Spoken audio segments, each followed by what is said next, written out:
Viral. Diusir anak kandung ke hutan karena lumpuh. Kakek renta ini kini jadi juragan emas setelah merawat kura-kura ajaib bercangkang retak. Halo sahabat semua, apa kabar? Semoga sahabat semuanya selalu dalam keadaan sehat dan bahagia ya. Kali ini ada cerita menarik dari cerita Serenova. Tapi sebelum masuk ke ceritanya, silahkan absen terlebih dahulu sahabat semua dari daerah mana saja ya.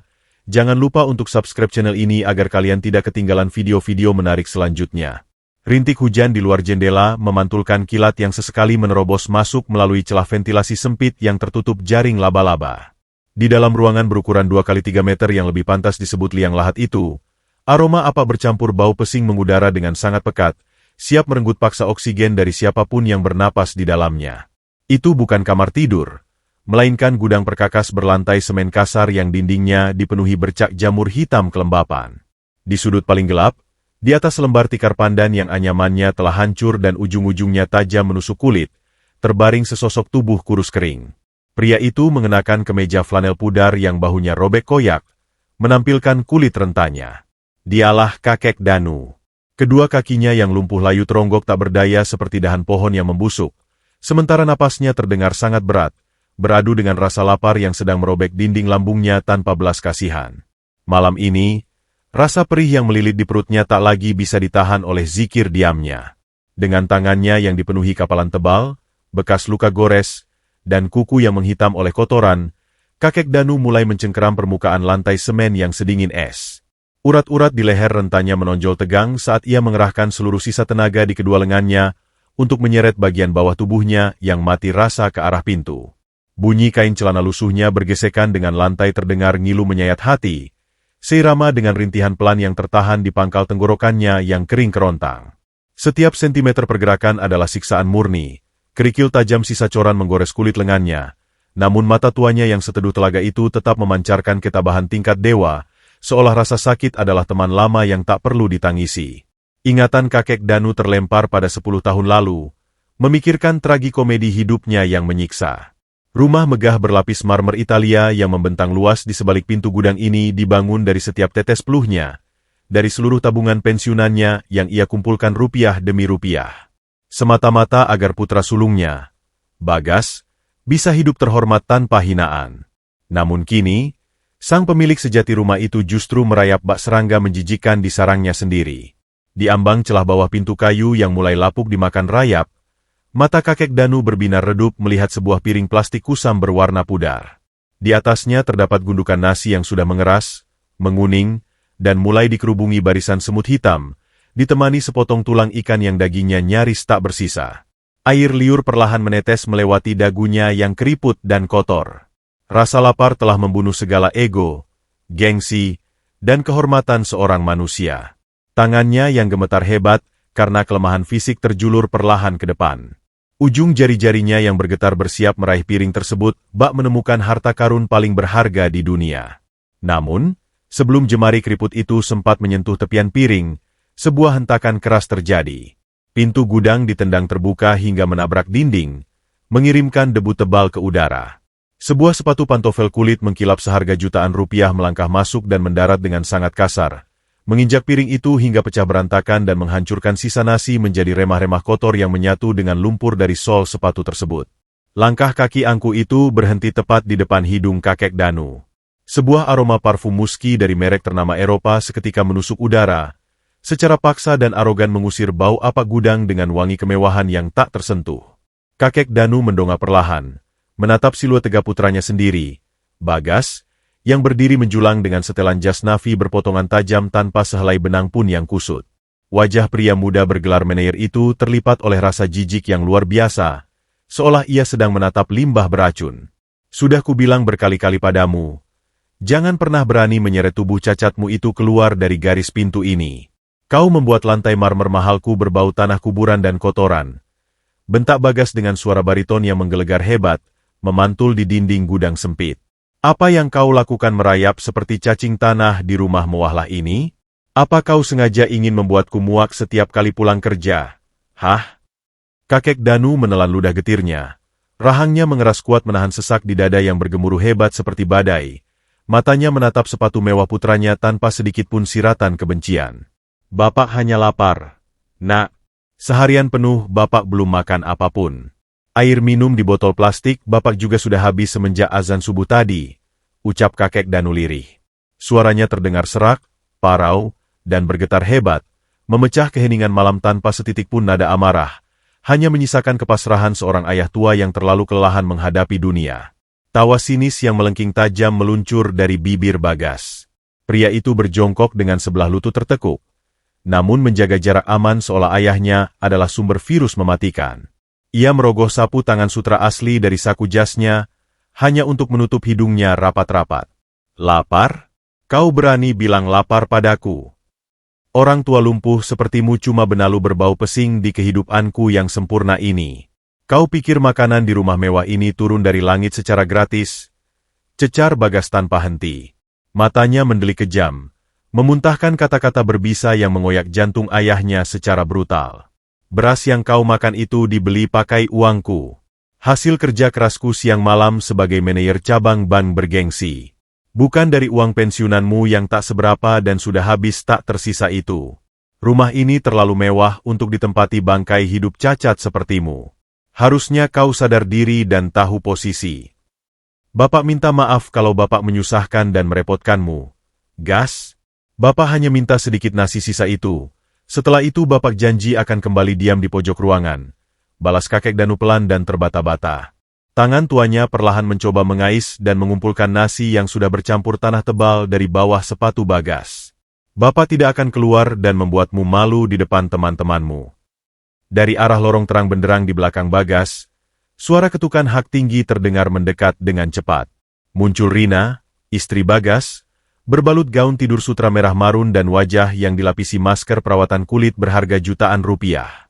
Wanita itu melipat tangan di dadanya, menatap mertuanya dengan tatapan mata merendahkan yang sangat menusuk hingga ke ubun-ubun. Mas, astaga Tuhan, kenapa kau ladeni tua bangka berbau got itu? Usir saja dia ke dalam, atau buang sekalian ke tong sampah. Bau badannya bisa membuat anjing ras Pomeranian impor kita muntah dan sakit. Lengking Rina dengan nada tinggi yang memekakan telinga, bibirnya melengkung sinis. Besok sore teman-teman sosialita VIP-ku mau datang arisan ke sini. Kalau mereka sampai melihat ada gembel cacat merangkak di lantai ruang tamu kita, mau ditaruh di mana mukaku, Mas? Bisa-bisa aku jadi bahan tertawaan sekompleks elit ini selama setahun penuh. Kau dengar itu jelas-jelas, Pak Tua. Keberadaanmu di sini cuma membawa aib, kesialan, dan kutukan bagi karirku. Sergah Bagas, mendukung sepenuhnya setiap hinaan istrinya dengan mata melotot. Dengan kekejaman yang melampaui batas kemanusiaan, Bagas mengayungkan kakinya, menendang kuat-kuat sisa-sisa nasi keras yang berserakan di lantai, membuatnya berhamburan jauh dan bercampur sempurna dengan debu kotor serta pasir. Makan itu sisa nasi yang sudah kuinjak pakai sepatuku. Itu porsi hidangan yang paling pantas untuk serangga tak berguna sepertimu. Dan ingat baik-baik di otakmu, ancam Bagas sambil menunjuk kasar tepat di depan wajah keriput ayahnya. Kalau besok kudengar kau berani merintih kelaparan atau menggaru-garu pintu lagi, aku sungguh tidak akan segan-segan membuangmu ke tengah hutan belantara biar kau dimakan anjing liar sekalian. Jangan menguji kesabaranku. Bagas memutar tubuhnya dengan angkuh dan gerakan memutar yang teatrikal, melangkah menjauh seraya merangkul pinggang istrinya kembali ke ruang utama yang hangat, wangi, dan bercahaya terang. Pintu kayu gudang dibanting dengan sangat keras hingga engsel berkaratnya berderit memilukan dan nyaris lepas, menyisakan kakek Danu terhempas dalam kegelapan pekat yang kembali membekap tubuh rentanya secara absolut. Kakek Danu terdiam menelungkup di atas dinginnya lantai semen yang lembab. Detak jantungnya berpacu dalam ritme yang lambat dan berat, menahan rasa sakit tak kasat mata yang tak terperi di rongga dadanya. Namun menakjubkannya, tak ada satu tetes pun air mata yang jatuh dari pelupuk matanya malam itu. Kesedihannya telah lama mengkristal menjadi sebuah penerimaan yang luar biasa tenang dan dalam. Dengan sisa tenaga yang nyaris habis total, tangan kasarnya meraba-raba dalam gelap gulita, pelan-pelan meraup butiran nasi keras yang kini telah benar-benar bercampur dengan debu pekat dan tanah kotor dari sol sepatu putranya sendiri. Ia meniupnya sekilas untuk membuang kerikil tajam, lalu memasukkan makanan paling hina itu ke dalam mulutnya, mengunyahnya dengan susah payah yang langsung berbaur dengan rasa asin dari peluh yang menetes di bibirnya. Kesabaran kakek Danu benar-benar telah melampaui batas nalar manusia biasa.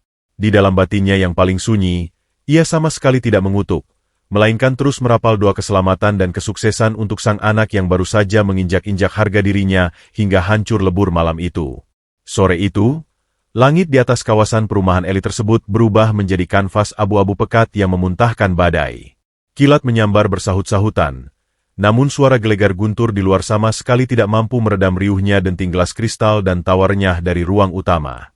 Hari itu adalah puncak dari segala kesombongan Rina dan Bagas, di mana puluhan rekan bisnis kelas atas dan para sosialita bergelimang berlian berkumpul untuk memamerkan kekayaan. Di tengah kemewahan yang membutakan mata itu, jauh di sudut gudang yang lembab dan gelap, kakek Danu terbaring menggigil hebat. Udara dingin yang menusuk tulang membuat paru-parunya tak sanggup lagi menahan siksaan, hingga sebuah batuk kering yang parau tanpa sengaja lolos dari bibir pucatnya yang bergetar. Suara batuk itu tak lebih dari bisikan angin, namun di telinga Bagas yang tengah sibuk menjilat atasan bannya, suara itu terdengar bagai sirine kehancuran yang mengancam reputasi palsunya. Wajah Bagas ketika memerah padam, urat-urat di pelipisnya menonjol berdenyut keras menahan malu yang membakar ubun-ubun ketika salah satu bos besarnya, Pak Herman, menutup hidung dengan sapu tangan sutranya. Bagas, rumah semewah ini kenapa tiba-tiba tercium bau busuk seperti bangkai tikus yang bercampur kotoran, ya? Dan suara batuk mengerikan dari arah belakang itu. Apa kau memelihara hewan penyakitan di sini? Tanya Pak Herman dengan nada penuh selidik dan raut wajah jijik yang tak ditutup-tutupi. Pertanyaan tajam itu ibarat belati yang menusuk langsung ke ulu hati arogansi Bagas. Keringat dingin sebesar biji jagung langsung mengucur deras membasahi kerah kemeja mahalnya. Ia tertawa sumbang, mencoba menutupi kegugupannya dengan senyum palsu yang dipaksakan. Ah, itu hanya suara anjing jalanan penyakitan yang kebetulan menyelinap ke halaman belakang. Pak, kebetulan pembantu saya sedang mengurusnya. Mari, saya tuangkan sampahnya lagi untuk Anda. Sahut Bagas Raya menuangkan minuman, sementara matanya menatap tajam ke arah lorong dengan kilat kebencian yang menyala-nyala bagai api neraka. Rina yang berdiri tak jauh dari sana langsung menangkap isyarat kemarahan suaminya. Ia menggeser tubuhnya mendekati Bagas, mencengkeram lengan jas suaminya dengan kuku-kuku berpoles merah menyala. Mas, kau dengar sendiri kan omongan Pak Herman? Tua bangka cacat itu benar-benar menguji kesabaranku. Gara-gara bau napasnya yang seperti comberan, arisan berlianku bisa hancur berantakan hari ini. Aku tidak mau tahu, kau bereskan aib hidupmu itu sekarang juga, atau aku yang akan angkat kaki dari rumah ini. Desis Rina dengan suara berbisik yang dipenuhi racun berbisa. Napas Bagas memburu. Dadanya naik turun menahan amarah yang telah mencapai ubun-ubun. Keputusannya sudah bulat. Tak ada lagi ruang untuk belas kasihan palsu yang selama ini ia tahan. Dengan langkah lebar dan berat yang mengguncang lantai, Bagas menerobos lorong belakang, menendang pintu gudang hingga engsel berkaratnya jebol dan terlepas dari kusennya. Bunyi dobrakan keras itu membuat kakek Danu tersentak kaget, hingga tubuh rentanya terpental lemah ke sudut dinding. Belum sempat pria tua itu mengatur napasnya yang tersengal, cengkeraman tangan Bagas yang sekasar besi langsung mencengkeram kerah kemeja flanel pudar ayahnya, menarik tubuh rapuh itu hingga terangkat setengah dari lantai semen yang dingin. Kau memang benar-benar sengaja ingin menghancurkan hidupku. Ya, Pak Tua. Kau sengaja batuk keras-keras supaya bosku tahu kalau aku menyembunyikan bangkai hidup sepertimu di rumah ini. Bentak Bagas dengan air liur yang memercik ke wajah keriput kakek Danu. Mata pemuda itu melotot buas. Urat lehernya menegang seakan siap mencabik-cabik mangsanya. Sudah kubilang diam dan membusuk saja di sini, tapi kau malah memancing masalah. Malam ini juga, detik ini juga, aku akan membersihkan rumahku dari hama kotor sepertimu. Ampun, Gas. Bapak mohon ampun. Nak, Bapak tidak sengaja. Dada Bapak sesak sekali karena dinginnya lantai. Rintih kakek Danu dengan suara parau yang menyayat hati. Air mata tertahan di pelupuk matanya yang merah. Tangannya yang gemetar berusaha memegang pergelangan tangan putranya dengan sentuhan yang sangat lemah. Bapak janji akan menutup mulut Bapak pakai kain kotor ini. Jangan buang Bapak. Nak, hujan di luar sangat deras. Bapak kedinginan. Namun, permohonan tulus itu hanya dianggap sebagai lolongan anjing liar oleh Bagas. Alih-alih melepaskan cengkeramannya, Bagas justru menyentakkan tangannya dengan kasar, membuat kancing kemeja flanel kakek Danu putus berserakan. Simpan air mata buayamu itu untuk iblis di neraka. Orang cacat yang tidak bisa menghasilkan uang sepertimu tidak punya hak untuk bernapas di bawah atap rumahku. Serapah Bagas tanpa ampun, Hatinya telah mati tertutup tumpukan harta dan gengsi. Tanpa memedulikan tatapan beberapa pembantu yang mengintip ketakutan, Bagas menyeret tubuh ayahnya keluar dari gudang. Gesekan keras antara tubuh kakek Danu yang lumpuh dengan lantai marmer Italia yang dingin menimbulkan bunyi memilukan. Kakek Danu merintih pelan saat punggung kurusnya terbentur pinggiran meja, namun Bagas tak menurunkan kecepatan langkahnya sedikitpun. Ia terus menyeret ayahnya bagai karung beras yang tak berharga, melewati pintu belakang menuju garasi di mana sebuah mobil pick-up bak terbuka yang biasa digunakan untuk membuang sampah telah terparkir menantang badai. Hujan badai langsung menghantam tubuh ringkih kakek Danu tanpa ampun. Jarum-jarum air sedingin es itu menusuk kulitnya yang hanya terbalut kemeja tipis yang robek.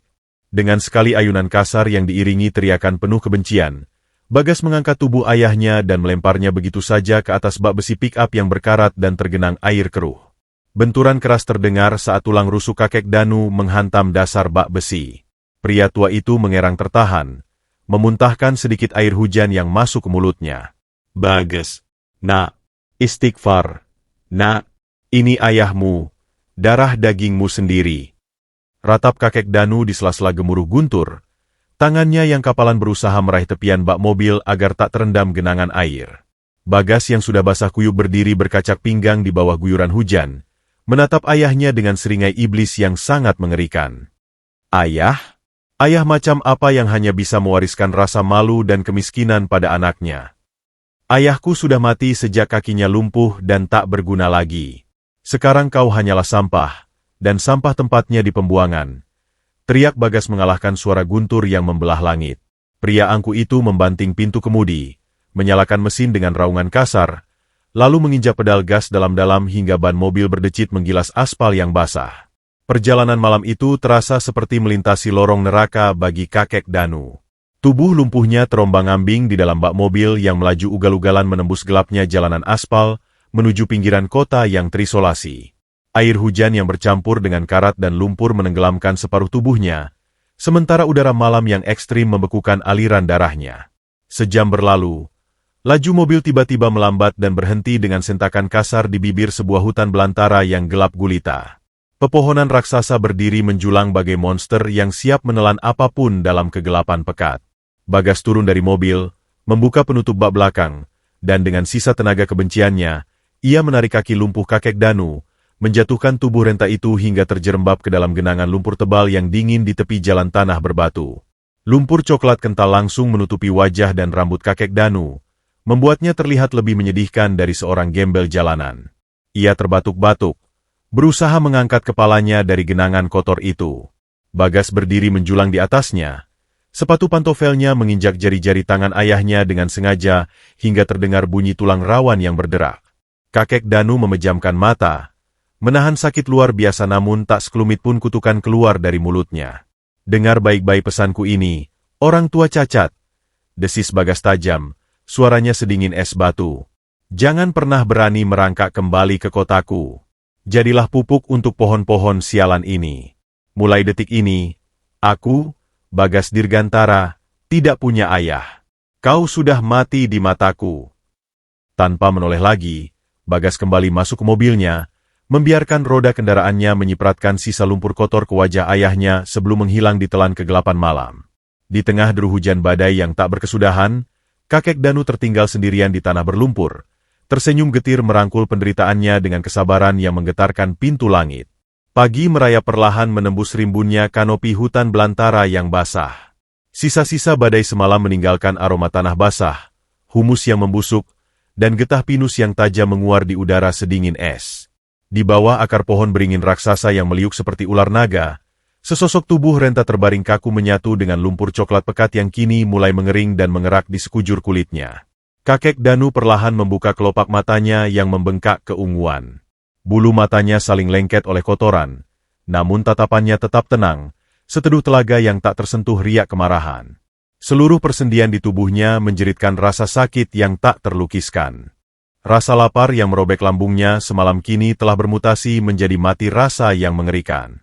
Dengan sisa tenaga yang mungkin hanya tinggal 10%, ia menancapkan kuku-kukunya yang menghitam dan patah ke dalam tanah liat, menyeret tubuh lumpuhnya inci demi inci menjauhi kubangan air keruh. Napasnya terdengar bergemeretak di rongga dada. Namun seuntai zikir lirih tak henti-hentinya mengalir dari bibir pucatnya yang pecah-pecah. Di kejauhan, suara ranting kering yang patah terinjak memecah keheningan hutan. Wira, seorang pemuda pencari kayu bakar dengan pakaian lusuh berbahan karung goni yang dipenuhi tambalan, menghentikan langkah kakinya yang tak beralas. Matanya yang jernih memicing, menembus kabut tipis sisa hujan. Pemuda itu memanggul keranjang rotan usang di punggungnya. Ketika pandangannya menangkap siluet manusia yang merayap tertatih-tatih di antara semak berduri, jantung Wira seakan berhenti berdetak. Ia melempar keranjangnya begitu saja, berlari sekuat tenaga menghampiri sosok renta tersebut tanpa memedulikan duri rotan yang menyayat telapak kakinya yang telanjang. Ya Allah, Gusti Pangeran, Mbah, astagfirullahaladzim, apa yang terjadi pada Mbah di tengah hutan lebat seperti ini? Pekik Wira dengan suara bergetar hebat. Ia segera berlutut di atas tanah berlumpur. Kedua tangannya yang kasar namun hangat langsung menopang bahu kakek Danu yang sedingin mayat. Mata pemuda itu membelalak ngeri melihat kondisi kaki kakek Danu yang tak bernyawa dan sekujur tubuhnya yang dipenuhi goresan luka berdarah akibat dahan serta semak berduri semalaman. Kakek Danu perlahan mendongak. Di balik wajahnya yang tertutup kerak lumpur, terukir sebuah senyuman tipis yang luar biasa tulus, tanpa sedikit pun raut keputusasaan atau dendam. Alhamdulillah, cuaca pagi ini cerah ya, Nak. Ucap kakek Danu dengan suara parau dan bergetar, namun nadanya begitu menenangkan seolah ia sedang duduk di teras rumah yang hangat. Gusti Allah masih memberikan Bapak napas untuk melihat matahari terbit pagi ini. Jangan cemas, Nak. Bapak tidak apa-apa. Mendengar jawaban yang begitu tenang dari mulut seorang pria yang nyaris mati membeku, pertahanan Wira runtuh seketika. Air mata langsung menggenang di pelupuk mata pemuda miskin itu, menetes melewati pipinya yang kotor oleh arang. Tidak apa-apa bagaimana, Mbah. Tubuh Mbah sedingin es batu dan luka-luka parah begini. Siapa manusia iblis tak punya hati yang tega membuang orang tua lumpuh ke tengah hutan yang banyak babi hutan dan ular berbisa seperti ini? Mbah? Seru Wira dengan nada marah yang tertahan oleh rasa iba yang mendalam. Ia segera melepas sarung kusam yang melingkar di lehernya, lalu membersihkan wajah kakek Danu dengan kelembutan seorang anak pada ayah kandungnya. Tidak ada yang membuang Bapak, Nak. Ini sudah takdir Bapak dari Yang Maha Kuasa. Anak Bapak adalah orang yang sangat sibuk. Rumahnya terlalu bersih dan megah untuk Bapak yang kotor ini, jawab kakek Danu pelan, matanya menerawang menatap dedaunan. Bapak hanya numpang istirahat sebentar di sini. Siapa namamu? Cah bagus. Nama saya Wira, Mbah. Saya cuma pemulung ranting dan pencari kayu bakar dari desa bawah, sahut Wira sembari menyeka air matanya dengan punggung tangan. Mbah tidak boleh menyerah begini. Ayo, Wira bantu Mbah bersandar di akar pohon yang kering itu. Di situ tanahnya tidak becek. Mbah, ada lumut halusnya. Wira mengerahkan seluruh tenaganya, memeluk tubuh ringkih kakek Danu dan perlahan mengangkatnya, memindahkannya dari kubangan lumpur pekat ke tempat yang lebih teduh. Setelah memastikan kakek Danu duduk dengan nyaman tersandar di akar beringin raksasa, Wira buru-buru merogoh kantong celana komprangnya yang robek di bagian lutut. Ia mengeluarkan sebuah bungkusan daun pisang yang sudah layu dan agak kotor. Tangan pemuda itu bergetar saat ia membuka lipatannya, memperlihatkan dua potong ubi rebus berukuran kecil yang permukaannya sudah mengerut dan dipenuhi bintik-bintik hitam sisa abu tungku. Itulah satu-satunya bekal makan siang yang ia miliki. Jatah makan satu-satunya untuk hari ini setelah berpuasa menahan lapar sejak kemarin. Mbah pasti sangat lapar dan kedinginan.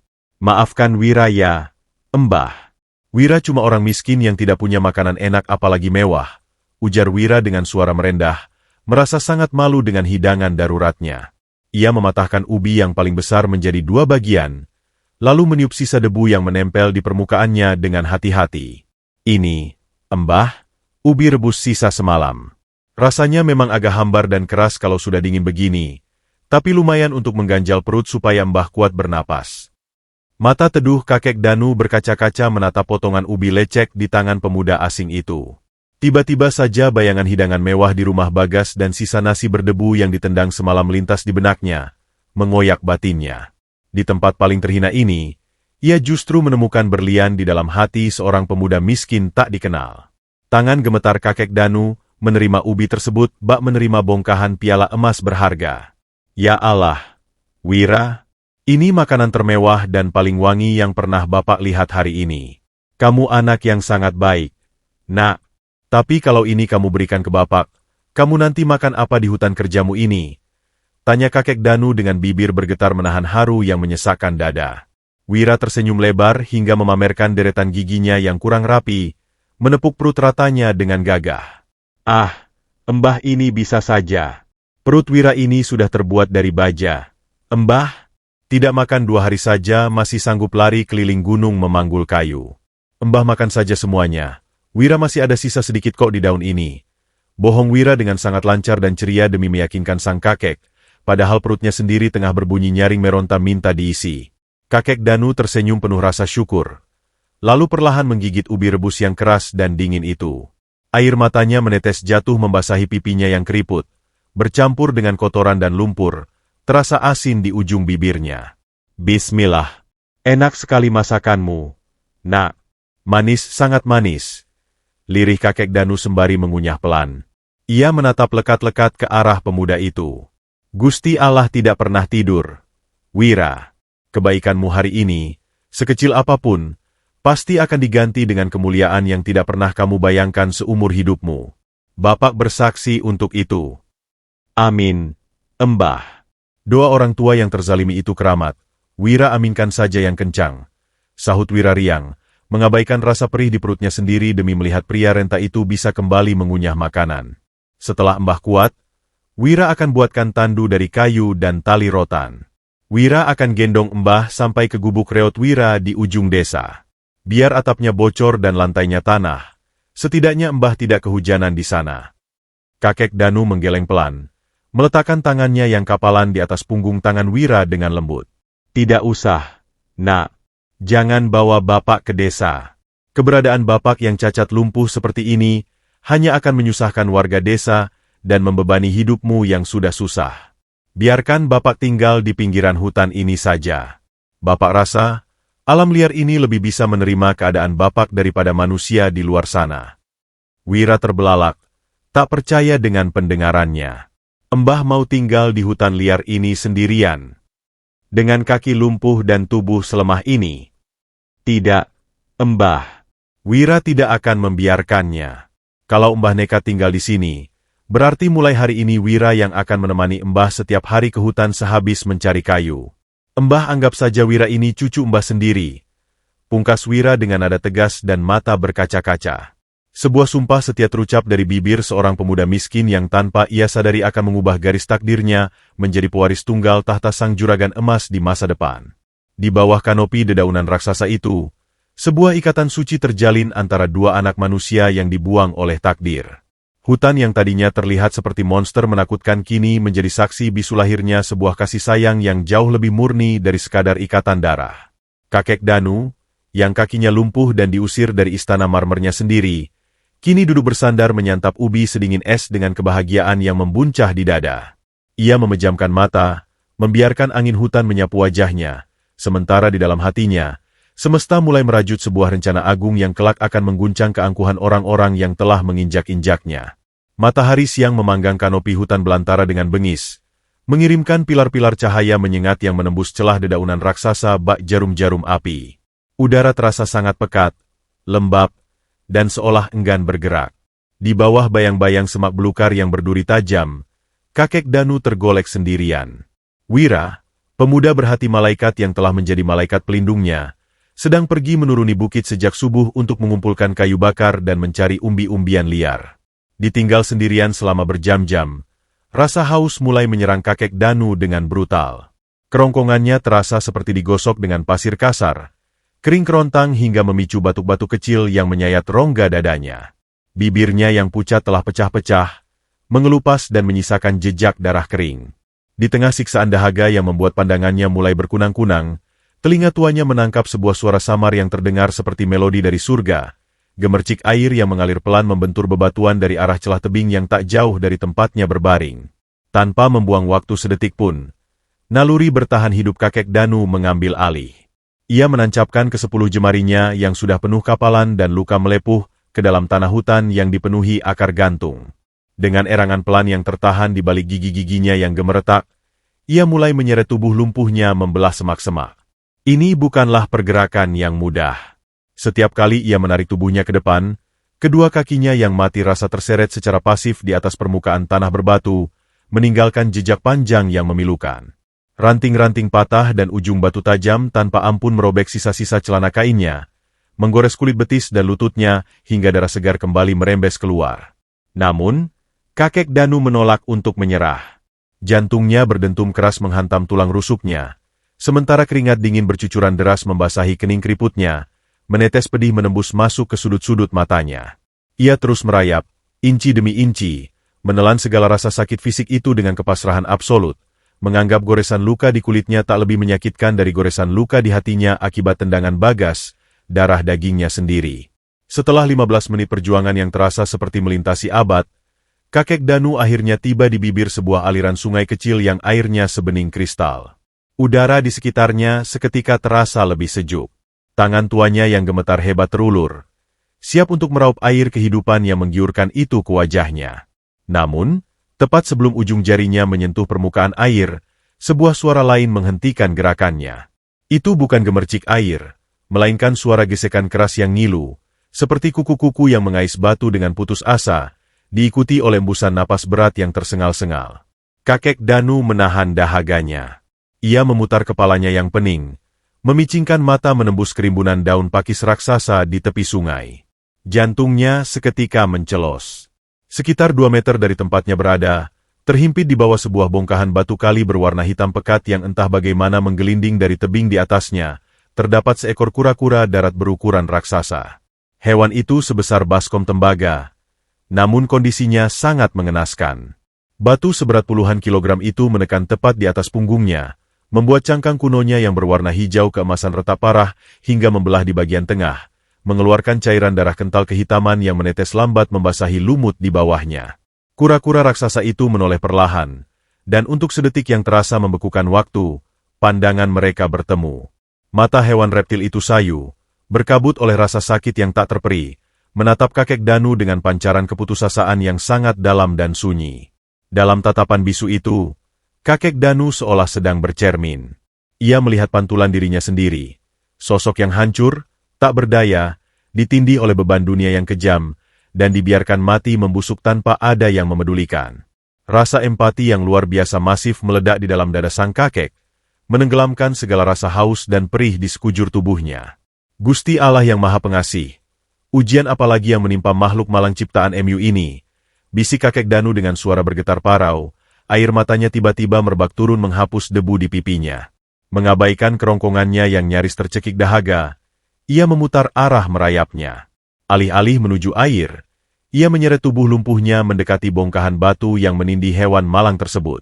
Sesampainya di sana, kakek Danu memosisikan tubuh bagian atasnya, menempatkan kedua telapak tangannya yang penuh luka tepat di sisi batu besar yang licin berlumut itu. Ia menarik napas panjang, mengisi paru-parunya dengan udara hutan, lalu mendorong dengan segenap sisa tenaga yang bersembunyi di balik tulang-tulangnya yang ringkih. Bismillahirrohmanirrohim. Ayo, Bapak bantu kamu, nak. Rintih kakek Danu melalui gigi-giginya yang terkatup rapat. Urat-urat hijau di leher dan lengan rentanya menonjol ekstrem, seakan siap meledak di bawah kulit. Batu itu sangat berat, menolak bergeser. Telapak tangan kakek Danu tergelincir, membuat kulitnya terkelupas oleh permukaan batu yang kasar. Darah segar dari tangannya kini bercampur dengan lumpur. Namun ia tidak berhenti. Dengan satu dorongan putus asa yang diiringi teriakan tanpa suara, ia menajamkan sudut bahunya, menggunakan berat tubuhnya sendiri sebagai tuas. Batu hitam raksasa itu akhirnya bergoyang, bergeser dari porosnya, dan tergelinding jatuh ke arah tanah basah dengan dentuman tumpul, membebaskan tubuh kura-kura yang malang tersebut. Napas kakek Danu tersengal hebat, dadanya naik turun tak beraturan saat ia jatuh tengkurap di atas lumpur, tepat di samping kura-kura itu. Namun tugasnya belum selesai. Cangkang kura-kura itu retak menganga, memperlihatkan jaringan daging kemerahan di baliknya yang terus mengeluarkan darah. Kakek Danu segera menoleh ke sekeliling dengan panik. Matanya menangkap batang pohon pinus tua yang meneteskan getah kuning lengket, serta beberapa lembar daun ki urat yang ia tahu sering digunakan warga desa untuk menghentikan pendarahan. Dengan tangan yang masih gemetar tak terkendali, ia merangkak mengumpulkan daun-daun itu, mengunyahnya di dalam mulutnya yang kering kerontang hingga hancur menjadi pasta berwarna hijau pekat, mencampurnya dengan air liurnya yang minim. Ia lalu mengorek getah pinus lengket menggunakan ranting, menahan rasa perih saat getah tajam itu mengenai luka di tangannya sendiri. Dengan kelembutan seorang ayah yang tengah merawat bayi yang baru lahir, kakek Danu menempelkan kunyahan daun herbal itu tepat di celah cangkang yang retak parah. Ia kemudian mengoleskan getah pinus di sekeliling retakan sebagai lem alami untuk menyegel luka dan mencegah infeksi. Sebagai sentuhan terakhir, kakek Danu merobek sisa kain kemeja flanelnya yang masih lumayan utuh di bagian dada, membalutkannya dengan hati-hati melingkari tempurung raksasa kura-kura itu, mengikat simpulnya dengan kuat namun penuh kehati-hatian. Nah, sudah tertutup sekarang. Bertahanlah, kawan.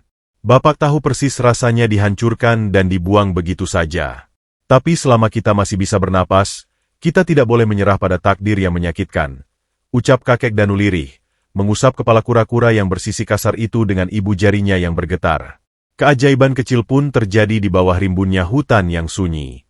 Kura-kura raksasa yang tadinya nyaris tak bernyawa itu perlahan membuka kelopak matanya lebar-lebar. Hewan itu menoleh, mengulurkan leher panjangnya, dan dengan sangat perlahan menggosokkan moncong dinginnya ke telapak tangan kakek Danu yang berlumuran darah dan getah. Sentuhan itu sangat halus, mengalirkan sebuah rasa hangat yang aneh dan menenangkan, menembus pori-pori kulit kakek Danu langsung menuju ke jantungnya. Seolah-olah hewan purba itu sedang mengucapkan ribuan terima kasih yang tak tersuarakan, mengikatkan jiwanya pada pria renta yang telah mengorbankan sisa napasnya demi sebuah nyawa yang tak berharga di mata dunia. Di bawah balutan kemeja flanel lusuh itu, retakan cangkang sang kura-kura berhenti berdarah, bersiap menjadi penuntun jalan yang akan mengubah seorang kakek buangan menjadi penguasa urat nadi emas terbesar di daratan itu. Hari-hari berlalu merangkak lambat layaknya kabut pagi yang menyelimuti lantai hutan belantara. Di bawah kanopi raksasa yang tak pernah benar-benar ditembus cahaya matahari secara utuh, sebuah keajaiban sunyi tengah berlangsung. Cangkang kura-kura raksasa yang sebelumnya retak parah hingga meneteskan cairan kehitaman itu, kini mulai mengering dan menutup dengan kecepatan yang menyalahi hukum alam. Ramuan daun ki urat dan getah pinus racikan tangan keriput kakek Danu terbukti menjadi mukjizat penyembuh. Hewan purba bersisik tebal itu tak pernah pergi jauh dari sisi sang kakek. Setiap malam, ketika suhu hutan anjlok hingga mencapai titik beku yang menyiksa tulang-tulang renta, kura-kura itu merayap mendekat, menempelkan tempurungnya yang hangat ke sisi tubuh kakek Danu yang menggigil parah, berbagi panas kehidupan layaknya seorang sahabat sejati yang tak mengenal kasta. Sebuah ikatan spiritual yang tak kasat mata telah terjalin kuat di antara pria lumpuh yang dibuang oleh darah dagingnya sendiri dan makhluk alam yang nyaris mati tertindih beban bumi. Suatu pagi yang dihiasi embun beku, ketika sinar matahari pertama baru saja menyentuh pucuk-pucuk daun pakis, kura-kura raksasa itu mulai menunjukkan gelagat yang sangat aneh. Hewan bertempurung hijau keemasan itu bangkit, menggeser tubuh besarnya membelah semak-semak, lalu berhenti tepat di depan wajah kakek Danu yang masih terlelap dalam keletihan ekstrim. Moncong kasarnya menyundul lembut pipi keriput sang kakek yang masih dihiasi kerak lumpur kering. Kakek Danu perlahan membuka kelopak matanya yang terasa seberat timah. Ia terbatu pelan, berusaha mengumpulkan nyawanya. Kura-kura itu menoleh ke belakang, menatap sang kakek dengan mata purbanya yang dalam, lalu mulai merayap perlahan menyusuri tepian sungai berbatu, menuju ke hulu di mana suara gemuruh air terdengar semakin memekakan telinga. Hewan itu berhenti berulang kali, menoleh kembali ke arah kakek Danu, seolah memberikan isyarat bisu yang tak terbantahkan untuk mengikutinya. Ada panggilan alam yang menggetarkan sanubari kakek Danu, sebuah dorongan misterius yang membuat rasa sakit di kakinya yang lumpuh seakan sirna sementara. Dengan susah payah, pria berbalut kemeja flanel compang-camping itu menancapkan ke-10 jemarinya ke tanah yang lembab, mulai menyeret tubuhnya mengikuti jejak basah yang ditinggalkan sang kura-kura. Bebatuan sungai yang tajam bagai pisau silet menggores kulit perut dan lengannya, merobek sisa-sisa kain celananya hingga memperlihatkan luka-luka lama yang kembali menganga. Napasnya tersengal-sengal memburu, keringat dingin bercucuran deras menyapu debu di keningnya, menetes perih ke dalam matanya yang memerah. Setiap jengkal pergerakan adalah siksaan murni. Namun sorot matanya yang seteduh telaga tetap memancarkan tekad baja yang tak tertembus keputusasaan. Tepat ketika lengan kakek Danu mulai gemetar hebat dan nyaris roboh menyerah pada kelelahan, sepasang tangan kuat namun kasar tiba-tiba meraih kedua bahunya dari belakang. Itu adalah Wira. Pemuda pencari kayu bakar itu datang dengan napas memburu, keranjang rotannya terlempar entah kemana, wajahnya basah oleh peluh dan kepanikan yang luar biasa setelah kehilangan jejak sang kakek di tempat istirahat biasanya. Astagfirullah, Embah, apa yang Embah lakukan merayap di bebatuan tajam begini? Kulit Embah bisa hancur terkoyak semua. Jerit Wira dengan suara bergetar menahan tangis, segera menjatuhkan lututnya ke bebatuan kasar demi menopang tubuh ringkih kakek Danu. Pemuda berhati malaikat itu mengusap wajah kakek angkatnya dengan ujung sarung kusamnya yang penuh tambalan. Tolong jangan menyiksa diri seperti ini, Embah. Kalau Embah butuh air, biar Wira yang ambilkan. Tubuh Embah sudah tidak sanggup menahan sakit lagi. Wira menatap ngeri pada jejak darah tipis yang ditinggalkan oleh kaki lumpuh kakek Danu di atas bebatuan putih. Kakek Danu tersenyum tipis. Senyuman menenangkan yang seolah menghapus segala rasa perih di sekujur tubuhnya. Tangannya yang dipenuhi kapalan tebal menunjuk ke depan dengan jari yang bergetar. Bapak tidak bermaksud menyusahkanmu. Nak, lihatlah ke depan sana. Teman besar Bapak itu. Ia sepertinya ingin menunjukkan sesuatu. Ia tidak mau bergerak jika Bapak tidak mengikutinya. Ucap kakek Danu dengan suara parau yang nyaris tenggelam oleh suara gemuruh air. Ada sesuatu yang memanggil Bapak ke hulu sungai ini. Sesuatu yang sangat kuat. Tolong, Nak, bantu Bapak. Gendong Bapak sebentar saja mengikuti arah jalannya. Wira tertegun sejenak menatap kura-kura raksasa yang memang tengah menanti di balik bongkahan batu besar, memancarkan aura mistis yang membuat bulu kuduk pemuda itu merinding. Tanpa banyak tanya lagi, Wira segera berjongkok, membiarkan kakek Danu mengalungkan lengannya yang kurus kering ke lehernya, lalu mengangkat tubuh renta itu di punggungnya. Perjalanan itu semakin menantang saat mereka mendekati sumber suara gemuruh yang ternyata adalah sebuah air terjun raksasa yang tersembunyi di balik tebing melengkung. Tirai air putih bersih menghantam dasar sungai dengan kekuatan dahsyat, menciptakan kabut abadi yang membekukan udara di sekitarnya. Kura-kura raksasa itu tanpa ragu meluncur ke dalam kolam dangkal di bawah air terjun, berenang melawan arus yang bergolak, dan secara mengejutkan menyelinap menghilang menembus tirai air yang sangat deras. Wira menelan ludah. Ketakutan mulai merayapi tengkuknya, namun cengkeraman tangan kakek Danu di bahunya memberikan sebuah keyakinan tak bersuara.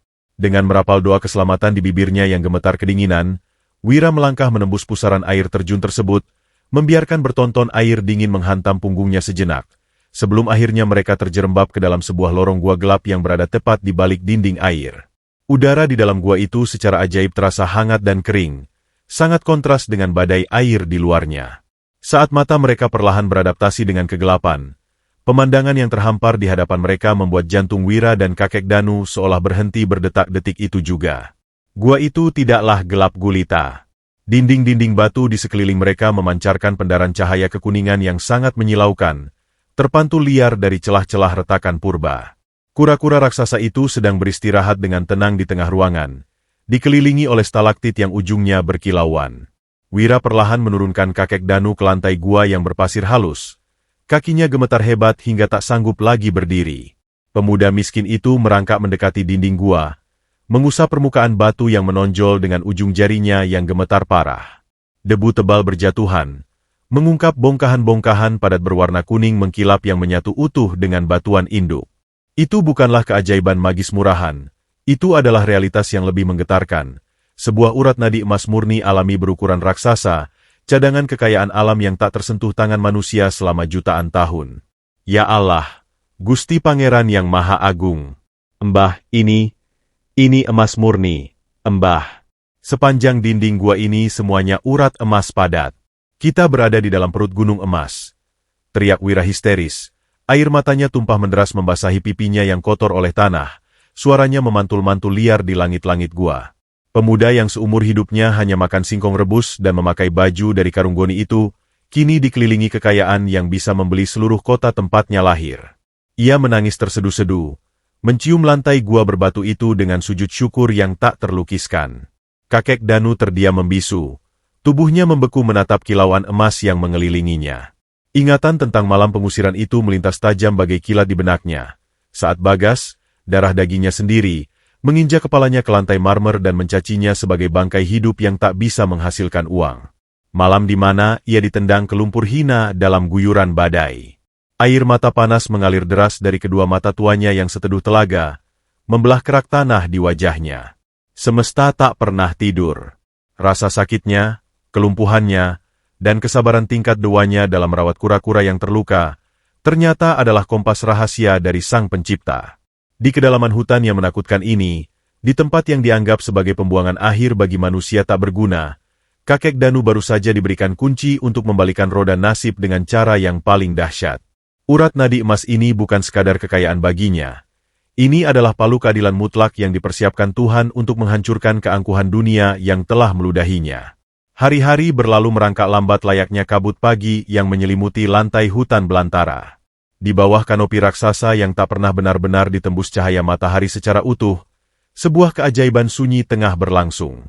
Cangkang kura-kura raksasa yang sebelumnya retak parah hingga meneteskan cairan kehitaman itu, kini mulai mengering dan menutup dengan kecepatan yang menyalahi hukum alam. Ramuan daun ki urat dan getah pinus racikan tangan keriput kakek Danu terbukti menjadi mukjizat penyembuh. Hewan purba bersisik tebal itu tak pernah pergi jauh dari sisi sang kakek. Setiap malam, ketika suhu hutan anjlok hingga mencapai titik beku yang menyiksa tulang-tulang renta, kura-kura itu merayap mendekat. Menempelkan tempurungnya yang hangat ke sisi tubuh kakek Danu yang menggigil parah, berbagi panas kehidupan layaknya seorang sahabat sejati yang tak mengenal kasta. Sebuah ikatan spiritual yang tak kasat mata telah terjalin kuat di antara pria lumpuh yang dibuang oleh darah dagingnya sendiri dan makhluk alam yang nyaris mati tertindih beban bumi. Suatu pagi yang dihiasi embun beku, ketika sinar matahari pertama baru saja menyentuh pucuk-pucuk daun pakis, kura-kura raksasa itu mulai menunjukkan gelagat yang sangat aneh. Hewan bertempurung hijau keemasan itu bangkit, menggeser tubuh besarnya membelah semak-semak, lalu berhenti tepat di depan wajah kakek Danu yang masih terlelap dalam keletihan ekstrim. Moncong kasarnya menyundul lembut pipi keriput sang kakek yang masih dihiasi kerak lumpur kering. Kakek Danu perlahan membuka kelopak matanya yang terasa seberat timah. Ia terbatuk pelan, berusaha mengumpulkan nyawanya. Kura-kura itu menoleh ke belakang, menatap sang kakek dengan mata purbanya yang dalam, lalu mulai merayap perlahan menyusuri tepian sungai berbatu, menuju ke hulu di mana suara gemuruh air terdengar semakin memekakkan telinga. Hewan itu berhenti berulang kali, menoleh kembali ke arah kakek Danu, seolah memberikan isyarat bisu yang tak terbantahkan untuk mengikutinya. Ada panggilan alam yang menggetarkan sanubari kakek Danu, sebuah dorongan misterius yang membuat rasa sakit di kakinya yang lumpuh seakan sirna sementara. Dengan susah payah, pria berbalut kemeja flanel compang-camping itu menancapkan ke-10 jemarinya ke tanah yang lembab, mulai menyeret tubuhnya mengikuti jejak basah yang ditinggalkan sang kura-kura. Bebatuan sungai yang tajam bagai pisau silet menggores kulit perut dan lengannya, merobek sisa-sisa kain celananya hingga memperlihatkan luka-luka lama yang kembali menganga. Napasnya tersengal-sengal memburu, keringat dingin bercucuran deras menyapu debu di keningnya, menetes perih ke dalam matanya yang memerah. Setiap jengkal pergerakan adalah siksaan murni, namun sorot matanya yang seteduh telaga tetap memancarkan tekad baja yang tak tertembus keputusasaan. Tepat ketika lengan kakek Danu mulai gemetar hebat dan nyaris roboh menyerah pada kelelahan, sepasang tangan kuat namun kasar tiba-tiba meraih kedua bahunya dari belakang. Itu adalah Wira. Pemuda pencari kayu bakar itu datang dengan napas memburu, keranjang rotannya terlempar entah kemana, wajahnya basah oleh peluh dan kepanikan yang luar biasa setelah kehilangan jejak sang kakek di tempat istirahat biasanya. Astagfirullah, Embah. Apa yang Embah lakukan merayap di bebatuan tajam begini? Kulit Embah bisa hancur terkoyak semua. Jerit Wira dengan suara bergetar menahan tangis, segera menjatuhkan lututnya ke bebatuan kasar demi menopang tubuh ringkih kakek Danu. Pemuda berhati malaikat itu mengusap wajah kakek angkatnya dengan ujung sarung kusamnya yang penuh tambalan.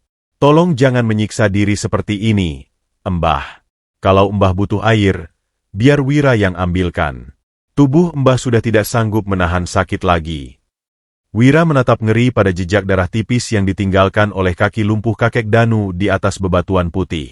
Kakek Danu tersenyum tipis. Senyuman menenangkan yang seolah menghapus segala rasa perih di sekujur tubuhnya.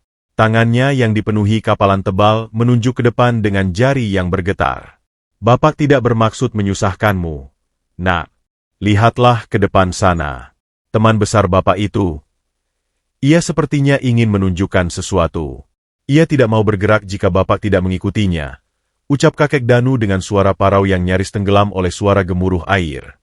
Ada sesuatu yang memanggil Bapak ke hulu sungai ini. Sesuatu yang sangat kuat. Tolong, Nak, bantu Bapak. Gendong Bapak sebentar saja mengikuti arah jalannya. Wira tertegun sejenak menatap kura-kura raksasa yang memang tengah menanti di balik bongkahan batu besar, memancarkan aura mistis yang membuat bulu kuduk pemuda itu merinding. Tanpa banyak tanya lagi, Wira segera berjongkok, membiarkan kakek Danu mengalungkan lengannya yang kurus kering ke lehernya, lalu mengangkat tubuh renta itu di punggungnya. Perjalanan itu semakin menantang saat mereka mendekati sumber suara gemuruh yang ternyata adalah sebuah air terjun raksasa yang tersembunyi di balik tebing melengkung. Tirai air putih bersih menghantam dasar sungai dengan kekuatan dahsyat, menciptakan kabut abadi yang membekukan udara di sekitarnya. Kura-kura raksasa itu tanpa ragu meluncur ke dalam kolam dangkal di bawah air terjun, berenang melawan arus yang bergolak, dan secara mengejutkan menyelinap menghilang menembus tirai air yang sangat deras. Wira menelan ludah. Ketakutan mulai merayapi tengkuknya, namun cengkeraman tangan kakek Danu di bahunya memberikan sebuah keyakinan tak bersuara. Dengan merapal doa keselamatan di bibirnya yang gemetar kedinginan, Wira melangkah menembus pusaran air terjun tersebut, membiarkan bertonton air dingin menghantam punggungnya sejenak, sebelum akhirnya mereka terjerembab ke dalam sebuah lorong gua gelap yang berada tepat di balik dinding air. Udara di dalam gua itu secara ajaib terasa hangat dan kering, sangat kontras dengan badai air di luarnya. Saat mata mereka perlahan beradaptasi dengan kegelapan, pemandangan yang terhampar di hadapan mereka membuat jantung Wira dan kakek Danu seolah berhenti berdetak-detik itu juga. Gua itu tidaklah gelap gulita. Dinding-dinding batu di sekeliling mereka memancarkan pendaran cahaya kekuningan yang sangat menyilaukan, terpantul liar dari celah-celah retakan purba. Kura-kura raksasa itu sedang beristirahat dengan tenang di tengah ruangan, dikelilingi oleh stalaktit yang ujungnya berkilauan. Wira perlahan menurunkan kakek Danu ke lantai gua yang berpasir halus. Kakinya gemetar hebat hingga tak sanggup lagi berdiri. Pemuda miskin itu merangkak mendekati dinding gua, mengusap permukaan batu yang menonjol dengan ujung jarinya yang gemetar parah. Debu tebal berjatuhan, mengungkap bongkahan-bongkahan padat berwarna kuning mengkilap yang menyatu utuh dengan batuan induk. Itu bukanlah keajaiban magis murahan, itu adalah realitas yang lebih menggetarkan. Sebuah urat nadi emas murni alami berukuran raksasa, cadangan kekayaan alam yang tak tersentuh tangan manusia selama jutaan tahun. Ya Allah, Gusti Pangeran yang Maha Agung. Mbah, ini emas murni, Mbah. Sepanjang dinding gua ini semuanya urat emas padat. Kita berada di dalam perut gunung emas. Teriak Wira histeris. Air matanya tumpah menderas membasahi pipinya yang kotor oleh tanah. Suaranya memantul-mantul liar di langit-langit gua.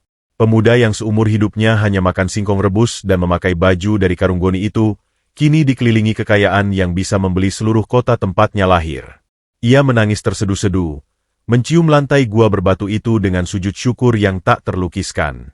Kakek Danu terdiam membisu, tubuhnya membeku menatap kilauan emas yang mengelilinginya. Ingatan tentang malam pengusiran itu melintas tajam bagai kilat di benaknya, saat Bagas, darah dagingnya sendiri, menginjak kepalanya ke lantai marmer dan mencacinya sebagai bangkai hidup yang tak bisa menghasilkan uang. Malam di mana ia ditendang ke lumpur hina dalam guyuran badai.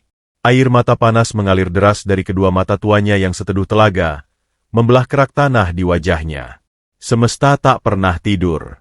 Rasa sakitnya, kelumpuhannya, dan kesabaran tingkat dewanya dalam merawat kura-kura yang terluka, ternyata adalah kompas rahasia dari Sang Pencipta.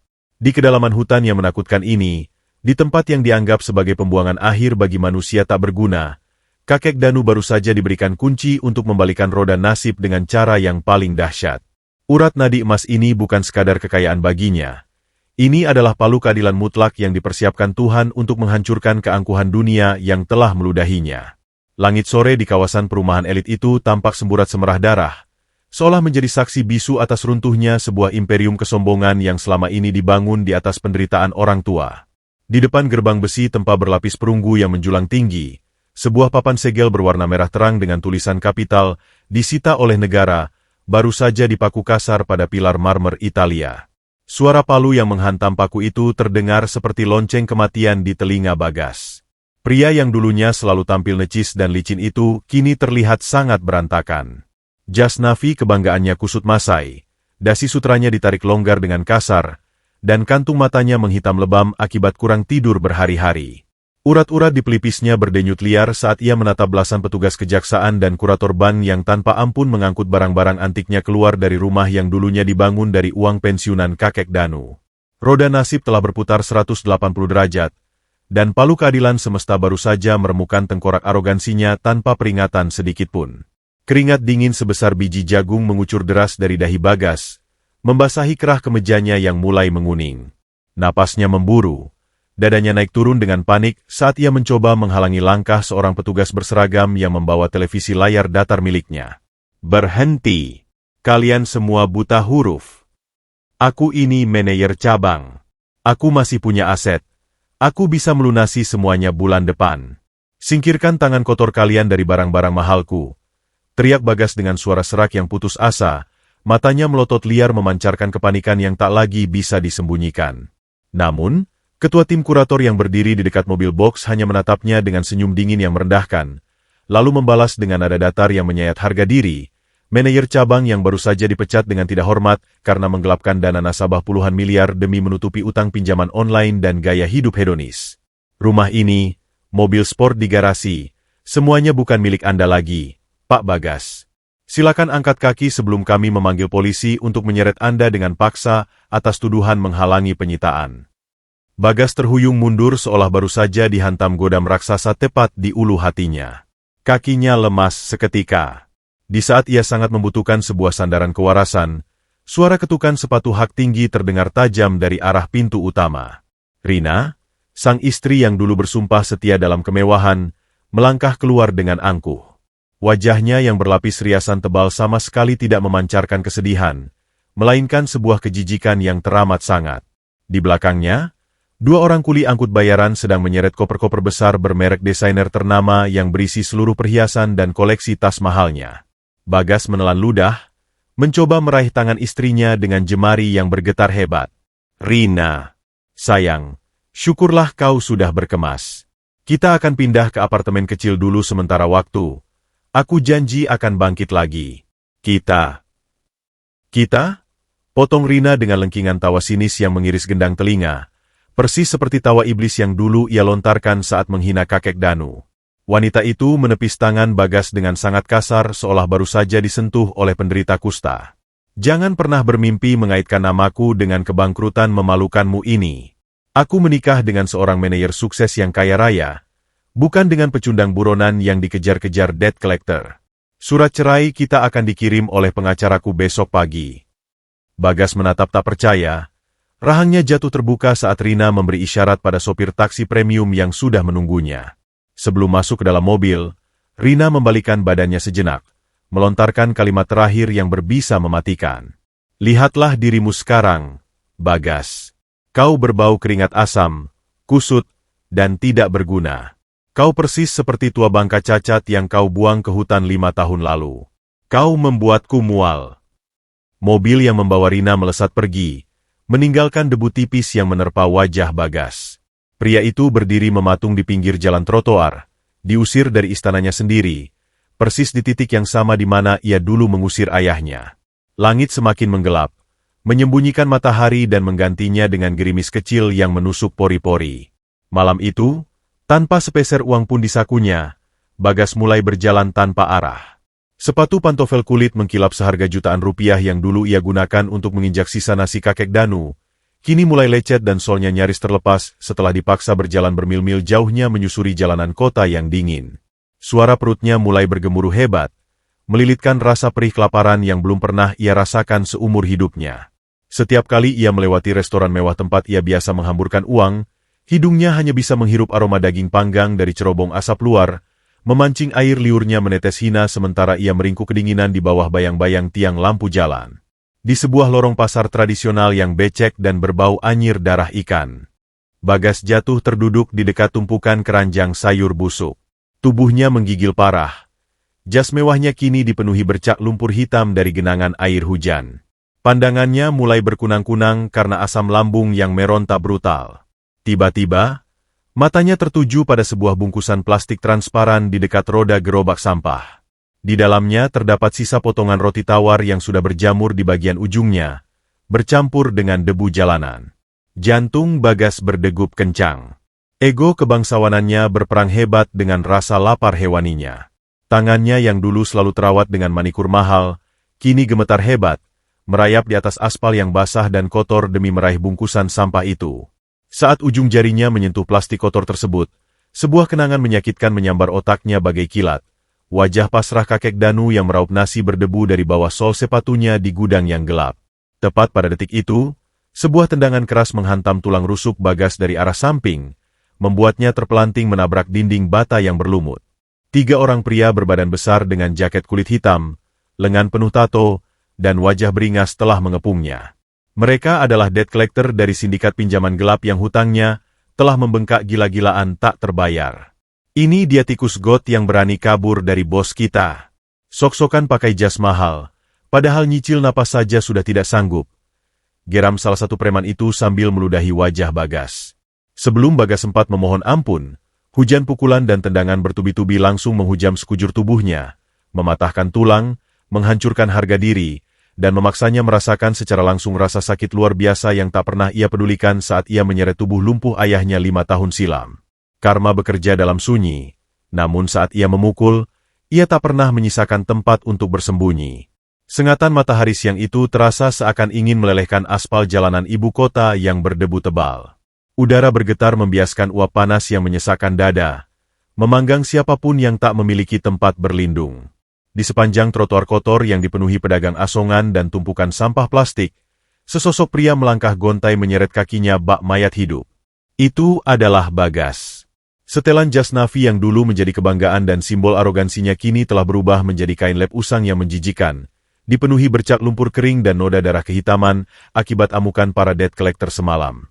Wajahnya yang dulu selalu angkuh kini membengkak lebam, bibirnya pecah dengan sudut yang masih menyisakan darah segar, sementara mata kirinya nyaris tak bisa dibuka karena bengkak keunguan.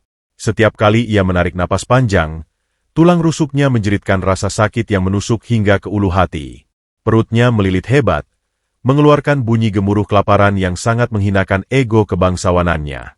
Udara di sekitarnya kini tak lagi dipenuhi aroma parfum muski ratusan juta, melainkan bau asam keringat ketakutan bercampur anyir luka yang membuat pejalan kaki lain menutup hidung saat berpapasan dengannya. Dalam kondisi yang sudah sehina cacing tanah itu, sungguh ironis bahwa otak Bagas menolak untuk melakukan introspeksi. Alih-alih menyadari rentetan dosa dan keserakahannya sendiri yang mengantarkannya pada kebangkrutan tragis ini, ego beracun di dalam dadanya justru sibuk mencari kambing hitam. Ia mengutuk atasannya, mengutuk istrinya yang berkhianat, dan menelan ludah getir dengan keyakinan delusif bahwa ia sedang tertimpa semacam kutukan ilmu hitam. Matanya nanar menatap nanas jalanan yang sibuk, sementara ujung sepatu pantofelnya yang solnya telah mengangat terus bergesekan dengan kerikil tajam. Di sudut jalan yang sama, sekitar 100 meter di hadapan Bagas, sebuah proyek renovasi panti asuhan yatim piatu sedang berlangsung riuh di balik pagar seng. Di bawah rimbunnya pohon trembesi tua yang memayungi trotoar tepat di depan proyek tersebut, kakek Danu duduk dalam diam yang memancarkan kedamaian absolut. Sebagai seorang triliuner yang kini menguasai urat nadi emas nasional, kakek Danu memiliki akses ke mobil anti peluru dan pengawalan puluhan bodyguard berjas hitam. Namun, siang ini ia sedang menjalankan penyamaran rutin untuk meninjau langsung aliran dana amalnya tanpa menarik perhatian lintah darat birokrasi. Ia dengan sengaja meninggalkan kursi roda bionik mahalnya, menukarnya dengan sebuah kursi roda rumah sakit model lama yang jari-jarinya telah berkarat dan jok kulit sintetiknya dipenuhi tambalan lakban hitam. Tubuh tuanya dibalut kemeja batik pudar yang sangat sederhana, disempurnakan dengan sebuah peci miring yang menyamarkan kilau wajahnya yang kini lebih bersih. Ia tengah menunggu Wira yang pamit sebentar ke minimarket seberang jalan untuk membelikan sebotol air mineral. Kakek Danu tersenyum teduh menatap anak-anak panti yang berlarian riang di halaman berdebu. Hatinya menghangat menyadari bahwa kekayaannya mampu menghapus air mata para yatim piatu. Langkah gontai Bagas yang setengah buta oleh pusingnya asam lambung membuatnya kehilangan keseimbangan. Tanpa sengaja, ujung kakinya menabrak roda depan kursi roda berkarat yang dinaiki kakek Danu. Benturan kecil itu membuat Bagas terhuyung mundur sambil memegangi rusuknya yang berdenyut nyeri. Emosinya yang sudah berada di ubun-ubun meledak seketika layaknya bom waktu. Ia mengangkat kepalanya yang berdenyut, bersiap memuntahkan serapah paling kasar kepada pengemis yang berani menghalangi jalannya. Namun, saat tatapan matanya bertemu dengan sepasang mata seteduh telaga milik kakek Danu, kata-kata kotor di ujung lidah Bagas mendadak tercekat. Udara di sekitarnya seolah tersedot habis. Jantungnya berhenti berdetak selama beberapa detik yang menyiksa. Di bawah bayangan pohon trembesi itu, ia mengenali guratan wajah keriput yang 5 tahun lalu ia buang ke dalam genangan lumpur hutan di tengah badai guntur. Kakek Danu tertegun sejenak. Mata tuanya langsung menangkap kondisi putra sulungnya yang sangat hancur berantakan. Tidak ada kilat kemarahan di mata sang kakek. Yang ada hanyalah sebuah kegetiran yang sangat dalam melihat darah dagingnya sendiri kini terlihat lebih hina dari gembel jalanan. Bagas. Nak. Ya Allah. Gusti. Wajahmu kenapa memar-memar begini, nak? Sapa kakek Danu dengan suara parau yang bergetar penuh naluri kebapakan. Tangannya yang dipenuhi bekas luka masa lalu secara refleks terulur ingin menyentuh rahang putranya yang membengkak. Sentuhan kepedulian yang tulus itu justru membakar habis sisa-sisa kewarasan Bagas. Alih-alih bersimpati atau menangis meminta ampun atas kondisinya yang memprihatinkan, kesombongan delusifnya mengambil alih dengan cara yang paling mengerikan. Urat-urat di leher Bagas menonjol tegang. Matanya melotot memancarkan kebencian murni yang menyala-nyala. Dengan sekali tepisan kasar yang menggetarkan udara, Bagas menampik uluran tangan ayahnya hingga kakek Danu sedikit terdorong ke belakang. "Jangan sentuh aku dengan tangan kotormu, Pak Tua sialan!" Raung Bagas dengan suara serak yang memecah kebisingan jalan raya, ludahnya memercik mengenai kerah batik kakek Danu. Napas pemuda itu memburu liar bak banteng terluka. Telunjuknya yang kotor menuding tepat di depan hidung ayahnya dengan agresif. "Pantas saja hidupku hancur berantakan minggu ini. Pantas saja aku bangkrut dan diusir dari rumahku sendiri. Ternyata ini semua gara-gara hawa kesialanmu. Kau diam-diam mengutukku dari jalanan kotor ini, kan? Dasar parasit tak tahu diuntung." Kakek Danu menelan ludah getir. Rahangnya mengeras pelan menahan kepedihan yang jauh lebih tajam dari goresan luka fisik manapun, membiarkan putranya memuntahkan bisa beracunnya. "Istighfar, Gas. Bapak tidak pernah sekalipun mendoakan keburukan untukmu. Kamu anak Bapak. Kalau kamu sedang ada masalah, mari kita bicarakan baik-baik. Nak, kemana jas mahal dan mobilmu?" Balas kakek Danu lirih, mempertahankan intonasi suaranya yang luar biasa tenang meski dadanya dihantam badai kecewa yang memilukan. Pertanyaan tentang hartanya itu dianggap Bagas sebagai sebuah ejekan telak. Kebencian menggelapkan mata batinnya sepenuhnya.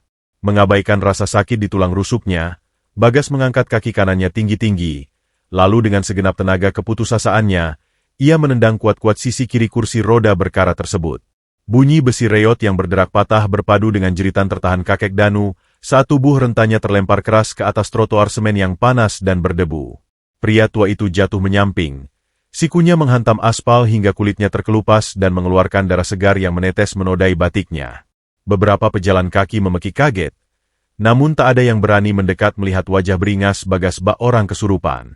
Bagas berdiri menjulang di atas tubuh ayahnya yang tersungkur lemah. Dadanya naik turun dengan napas yang berbau busuk. "Dengar baik-baik, gembel lumpuh. Kalau sampai mataku melihat wajah pembawa sialmu ini merangkak di sekitarku lagi, aku sendiri yang akan memastikan kau benar-benar masuk liang kubur. Jangan pernah muncul di hadapanku." Serapah Bagas dengan suara bergetar karena emosi yang meluap-luap. Tanpa sedikit pun menoleh untuk melihat darah yang mengalir di siku ayahnya, Bagas memutar tubuhnya yang bau pesing, meludah ke arah jalanan aspal, lalu berjalan pincang menjauh, ditelan oleh keramaian lalu lintas ibu kota yang tak peduli. Dari arah seberang jalan raya, Wira yang baru saja keluar dari minimarket menjatuhkan 2 botol air mineralnya begitu saja ke aspal saat melihat kejadian brutal tersebut. Pemuda tegap berotot kawat yang kini menjabat sebagai direktur eksekutif itu, meraung marah bak harimau yang melihat induknya diserang. Ia berlari secepat kilat menerobos kemacetan, menepis klakson mobil yang memekakan telinga, dan melompat ke trotoar. Dengan mata merah menyala dan urat leher menegang, Wira bersiap mengejar siluet Bagas yang menjauh untuk mematahkan setiap tulang di tubuh pria arogan itu. Namun, sebuah cengkeraman tangan yang lemah namun bermakna sangat tegas menahan ujung jas kasual Wira. Pemuda itu menunduk dan melihat kakek Danu yang masih tersungkur berdebu, menggelengkan kepalanya perlahan dengan tatapan mata yang luar biasa tenang namun menyimpan badai pembalasan.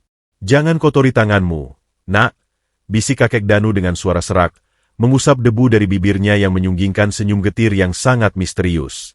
"Dia baru saja mengunci sendiri gerbang nerakanya. Biarkan semesta yang menyeretnya datang merangkak kepadaku dalam waktu dekat." Kamar berukuran 2 kali 2 meter di ujung gang kumuh itu terasa lebih menyerupai peti mati beton berlapis lumut daripada sebuah tempat tinggal manusia. Udara di dalamnya sangat pengap, terjebak oleh hawa panas atap seng yang memanggang di siang hari dan embun berbau pesing selokan di malam hari. Di atas kasur kapuk tipis yang sudah mengeras dan dipenuhi noda kecoklatan, Bagas meringkuk memeluk lututnya. Tubuhnya menggigil parah, bukan karena dinginnya udara malam, melainkan karena demam tinggi yang meradang dari luka-luka infeksi akibat amukan lintah darat beberapa hari lalu. Mantan manajer cabang yang dulu selalu meminum sampahnya ratusan juta itu kini harus menelan ludahnya sendiri demi membasahi kerongkongan yang kering kerontang. Cacing-cacing di dalam lambungnya meronta beringas, mencabik-cabik dinding perutnya dengan rasa perih kelaparan yang nyaris merenggut kewarasannya. Di sudut ruangan, bayangan masa lalunya yang gemilang, rumah berlapis marmer, mobil sport Eropa, dan pujian rekan bisnis, terasa seperti ilusi kejam yang sengaja diputar oleh semesta untuk menyiksanya. Namun, di tengah penderitaan yang melampaui batas nalar itu, rasa penyesalan sejati tak kunjung tumbuh di hatinya. Yang ada hanyalah ambisi beracun yang terus menyala-nyala, menuntut kembali hak kebangsawanannya yang dirampas takdir. Keesokan paginya, didorong oleh insting hewani untuk bertahan hidup, Bagas menyeret kakinya yang pincang keluar dari sarang kumuhnya. Ia menyusuri pinggiran jalan berdebu, menundukkan kepalanya yang dulu selalu mendongak angkuh, mencoba menghindari tatapan jijik dari para pejalan kaki. Hidungnya yang dulu hanya terbiasa dengan parfum muski dari Paris kini, terpaksa menghirup aroma minyak tengik dan asap knalpot saat ia berhenti di depan sebuah warung tegal, warteg, reot di pinggir proyek konstruksi. Dengan tangan gemetar dan wajah memelas yang sangat menyedihkan, Bagas memohon semangkuk kuah kaldu sisa dan nasi keras kepada sang pemilik warung. Sambil menyuap makanan sisa itu dengan rakus di sudut bangku kayu yang reot, telinganya tanpa sengaja menangkap percakapan dua orang mandor proyek berpakaian lusuh yang duduk tak jauh darinya. Mereka membicarakan sebuah nama perusahaan yang belakangan ini mendominasi berita ekonomi nasional, PT Danu Swarna Bhumi. Gila benar kedermawanan bos besar tambang emas itu, padahal tidak ada satupun media yang tahu wajah aslinya. Bayangkan saja, kemarin pabrik garmen di ujung kota yang nyaris disita bank langsung dilunasi utangnya tanpa agunan sepeser pun. Ujar salah satu mandor sambil mengisap rokok kreteknya dalam-dalam, mengembuskan asap tebal ke udara. Temannya menimpali dengan nada takjub yang tak kalah menggebu.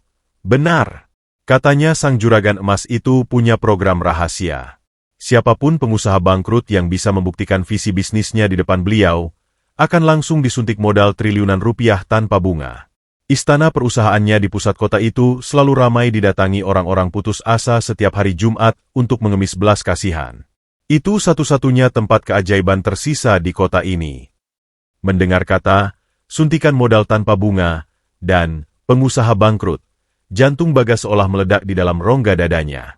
Sendok plastik di tangannya terlepas, jatuh bergemerincing menghantam piring seng. Sepasang matanya yang bengkak lebam tiba-tiba membelalak lebar, memancarkan kilat keserakahan dan harapan delusif yang sangat mengerikan. Ia menelan paksa sisa nasi di mulutnya, mengabaikan tenggorokannya yang sakit, lalu merangkak mendekati kedua mandor itu dengan napas tersengal-sengal. Dengan suara serak yang dipaksakan terdengar berwibawa, Bagas memaksa mereka memberikan alamat lengkap gedung perusahaan tambang emas tersebut. Di dalam benak liarnya, Bagas meyakinkan dirinya sendiri bahwa otaknya yang cemerlang dan pengalamannya sebagai manajer elit pasti akan dengan mudah memanipulasi sang juragan emas misterius itu. Ia yakin, sang triliuner tua yang dermawan itu tak lebih dari sapi perah bodoh yang bisa ia manfaatkan untuk membangun kembali kekaisaran kesombongannya.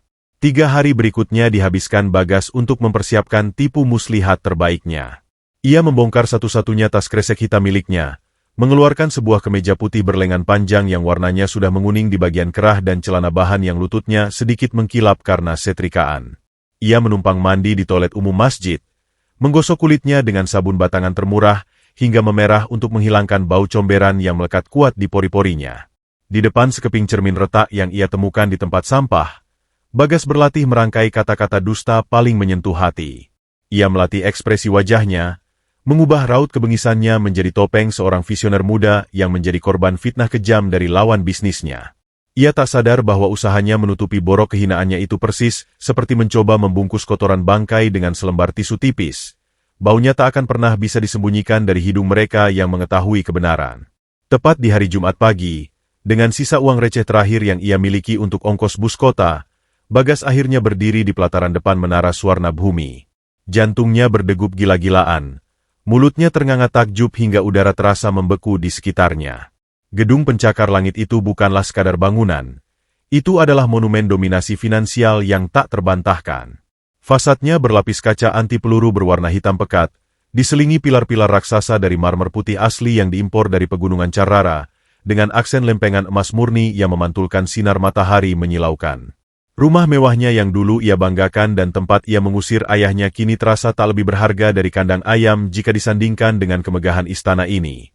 Barisan mobil mewah kelas super yang terparkir di halaman depan memancarkan aura kekuasaan mutlak yang membuat lutut Bagas mendadak lemas bagai jeli. Dengan menelan ludah yang terasa seperti menelan kerikil tajam, Bagas melangkah gemetar melewati pintu putar kaca kristal setinggi 5 meter. Hawa sejuk dari pendingin ruangan sentral langsung menyapu wajahnya, membawa serta aroma parfum oud eksklusif yang harganya bisa membeli separuh nyawanya. Di dalam lobi yang seluas lapangan bola, lantai pualam yang mengkilat sempurna memantulkan bayangan sepatu kulit sintetisnya yang usang.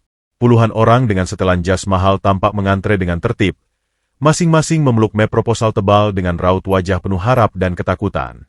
Bagas menggertakkan giginya, memaksa dagunya untuk terangkat, mencoba membangkitkan sisa-sisa arogansinya di masa lalu.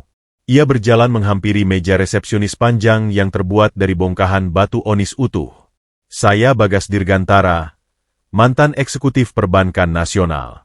Saya datang ke sini khusus untuk mempresentasikan sebuah mega proyek penyelamatan aset kepada juragan emas Anda. Tolong jadwalkan saya di urutan teratas, ini urusan yang bernilai triliunan. Ucap Bagas dengan nada memerintah yang dipaksakan, menggebrak meja onis itu dengan telapak tangannya yang masih menyisakan memar kebiruan. Resepsionis wanita berpakaian elegan itu menatap tangan kotor Bagas dengan kilat mata merendahkan yang sangat halus.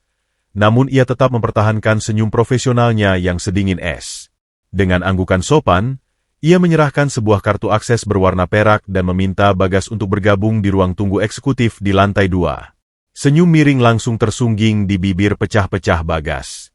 Ia merasa tipu dayanya berhasil dengan gemilang, melangkah masuk ke dalam lift kaca dengan dada membusung, tanpa pernah menyadari sedikitpun bahwa ia sedang berjalan riang memasuki mulut harimau karma yang telah lama menganga lebar menunggunya. Denting halus dari pintu lift kaca kristal yang terbuka memecah keheningan di lantai 2 menara Swarna Bhumi, membawa Bagas melangkah masuk ke dalam sebuah dimensi kemewahan yang nyaris melumpuhkan nalar sehatnya. Ruang tunggu eksekutif VIP itu terhampar seluas lapangan basket, dilapisi karpet bulu domba asli dari Selandia Baru yang begitu tebal dan empuk, hingga seolah menelan bunyi decit sepatu pantofel Bagas yang solnya sudah menganga. Udara di ruangan itu diatur pada suhu sejuk yang sempurna, membawa semerbak aroma white tea dan ekstrak mawar langka yang langsung menampar bau asam keringat dari kemeja lusuh Bagas. Di bawah pendaran cahaya keemasan dari lampu gantung kristal raksasa yang menghiasi langit-langit berukir gaya Renaissance, pandangan Bagas langsung tertuju pada sebuah meja prasmanan panjang berlapis marmer hitam. Di atasnya, berjajar rapi nampan-nampan perak yang menyajikan hidangan kelas dunia, mulai dari pastri bertabur serpihan emas murni, caviar beluga, hingga potongan daging wagyu panggang beraroma trufle yang asap tipisnya menari-nari menggoda iman. Melihat pemandangan surgawi itu, pertahanan ego kebangsawanan Bagas runtuh seketika oleh insting hewaninya. Cacing-cacing di dalam lambungnya yang kosong selama berhari-hari meronta beringas, mengirimkan gelombang rasa perih yang membuat pandangannya berkunang-kunang. Mengabaikan tatapan jijik dari belasan pengusaha kaya lain yang sedang duduk rapi menunggu giliran dengan setelan jas mahal mereka, Bagas berjalan setengah pincang menghampiri meja prasmanan tersebut. Tangannya yang gemetar dan dihiasi memar kebiruan langsung meraup 3 potong pastri emas sekaligus. Ia menjejalkannya ke dalam mulutnya secara brutal, mengunyahnya dengan rakus hingga remah-remah mentega mahal berjatuhan mengotori kerah kemeja putihnya yang sudah menguning kusam. Air mata keputusasaan tanpa sadar menggenang di sudut matanya yang bengkak lebam saat lidahnya mencecap rasa manis yang telah lama hilang dari hidupnya. Namun, di tengah cara makannya yang lebih mirip babi kelaparan daripada seorang manusia beradab, pikiran delusif Bagas terus berputar liar memanipulasi realitas. Sambil mengunyah kasar, ia menatap tajam ke arah para pengusaha lain, meyakinkan dirinya sendiri di dalam batin bahwa orang-orang berjas rapi itu hanyalah pion-pion bodoh yang akan segera ia singkirkan begitu sang juragan emas menyuntikkan dana triliunan rupiah ke dalam rekeningnya. Setelah perutnya terasa cukup padat, Bagas menyeka bibir pecah-pecahnya dengan kasar menggunakan punggung tangannya, lalu membusungkan dada memaksakan sisa-sisa postur angkuhnya. Ia menjatuhkan tubuhnya yang berbau apa ke atas sebuah sofa kulit Chesterfield berwarna merah marun, menyilangkan kakinya dengan gaya seorang bos besar meski ujung sepatunya yang robek menodai pemandangan. Di saat itulah, pintu ganda berbahan kayu mahoni di sudut ruangan berayun terbuka tanpa suara. Wira melangkah masuk. Pemuda yang 5 tahun lalu hanya mengenakan karung goni gatal itu, kini memancarkan aura dominasi yang absolut. Ia dibalut setelan jas tripiege berwarna abu-abu arang hasil jahitan tangan master penjahit Italia, menempel sempurna di tubuh atletisnya. Sebuah jam tangan Patek Philippe bernilai miliaran rupiah mengintip di balik manset kemejanya. Namun, jiwa merakyat Wira tak pernah mati. Saat melihat seorang kakek calon pelamar tak sengaja menjatuhkan tumpukan dokumennya ke atas karpet, Wira tanpa ragu sedikit pun langsung berjongkok. Mengabaikan lutut celana mahalnya, ia memungut kertas-kertas berserakan itu dengan senyum tulus yang menghangatkan ruangan, lalu merapikannya ke tangan sang kakek sebelum kembali berdiri. Bagas yang sedari tadi mengamati kejadian itu dari atas sofa kulitnya, langsung menyeringai merendahkan. Kebutaan total akibat kesombongan membuat otaknya yang tumpul gagal membaca tanda-tanda kemewahan di tubuh Wira. Jas mahal yang membalut tubuh tegap itu hanya dianggapnya sebagai seragam standar perusahaan, dan aksi jongkok Wira memungut kertas langsung dilabeli oleh Bagas sebagai tindakan seorang kacung rendahan bermental Buddha. Hasrat untuk kembali berkuasa dan menindas kaum lemah meledak di dada Bagas. Ia mengangkat tangan kanannya tinggi-tinggi di udara, memetikan jari-jarinya dengan suara bentakan kasar yang memecah keheningan elegan ruang tunggu VIP tersebut. "Hei, kau! Pelayan berseragam abu-abu. Matamu buta melihat meja di depanku ini kotor oleh remah-remah roti. Cepat kemari dan bersihkan ini, lalu bawakan aku segelas espresso double shot. Jangan lelet, waktuku bernilai miliaran rupiah setiap detiknya," teriak Bagas dengan suara serak yang sangat arogan, dagunya terangkat menantang langit. Langkah Wira terhenti seketika. Pemuda tegap itu memutar tubuhnya perlahan. Saat sepasang matanya yang tajam baklang menangkap siluet pria berantakan dengan wajah lebam yang tengah duduk menyilangkan kaki di sofa merah itu, darah di dalam pembuluh nadi Wira seketika mendidih. Otot-otot rahangnya mengeras kuat hingga bergemeretak, sementara buku-buku jarinya memutih menahan kepalan tangan di sisi paha. Ia mengenali wajah menjijikan itu, pria iblis yang tempo hari menendang kakek Danu hingga tersungkur berdarah di trotoar berdebu. Hasrat purba untuk menerkam dan mematahkan leher Bagas detik itu juga bergolak hebat di dadanya. Namun, suara serak kakek Danu yang melarangnya mengotori tangan kembali bergema di telinganya. Menarik napas panjang untuk mendinginkan lahar emosinya, Wira membiarkan otot-ototnya rileks. Ia menyematkan sebuah senyum dingin yang sangat misterius, lalu melangkah pelan dan elegan menghampiri meja Bagas. Setiap pijakan kaki Wira memancarkan otoritas yang membuat para pengusaha kaya di ruangan itu tanpa sadar menundukkan kepala hormat, namun Bagas tetap buta. "Apakah Anda merasa sangat nyaman duduk di situ, tuan yang waktu pelayannya sangat berharga?" tegur Wira dengan intonasi suara bariton yang luar biasa tenang namun mengandung getaran ancaman yang merindingkan tulang belakang. Wira tidak membersihkan remah roti itu, melainkan berdiri tegak menjulang di hadapan Bagas, menatap lurus menembus bola mata pemuda arogan yang memerah kurang tidur itu.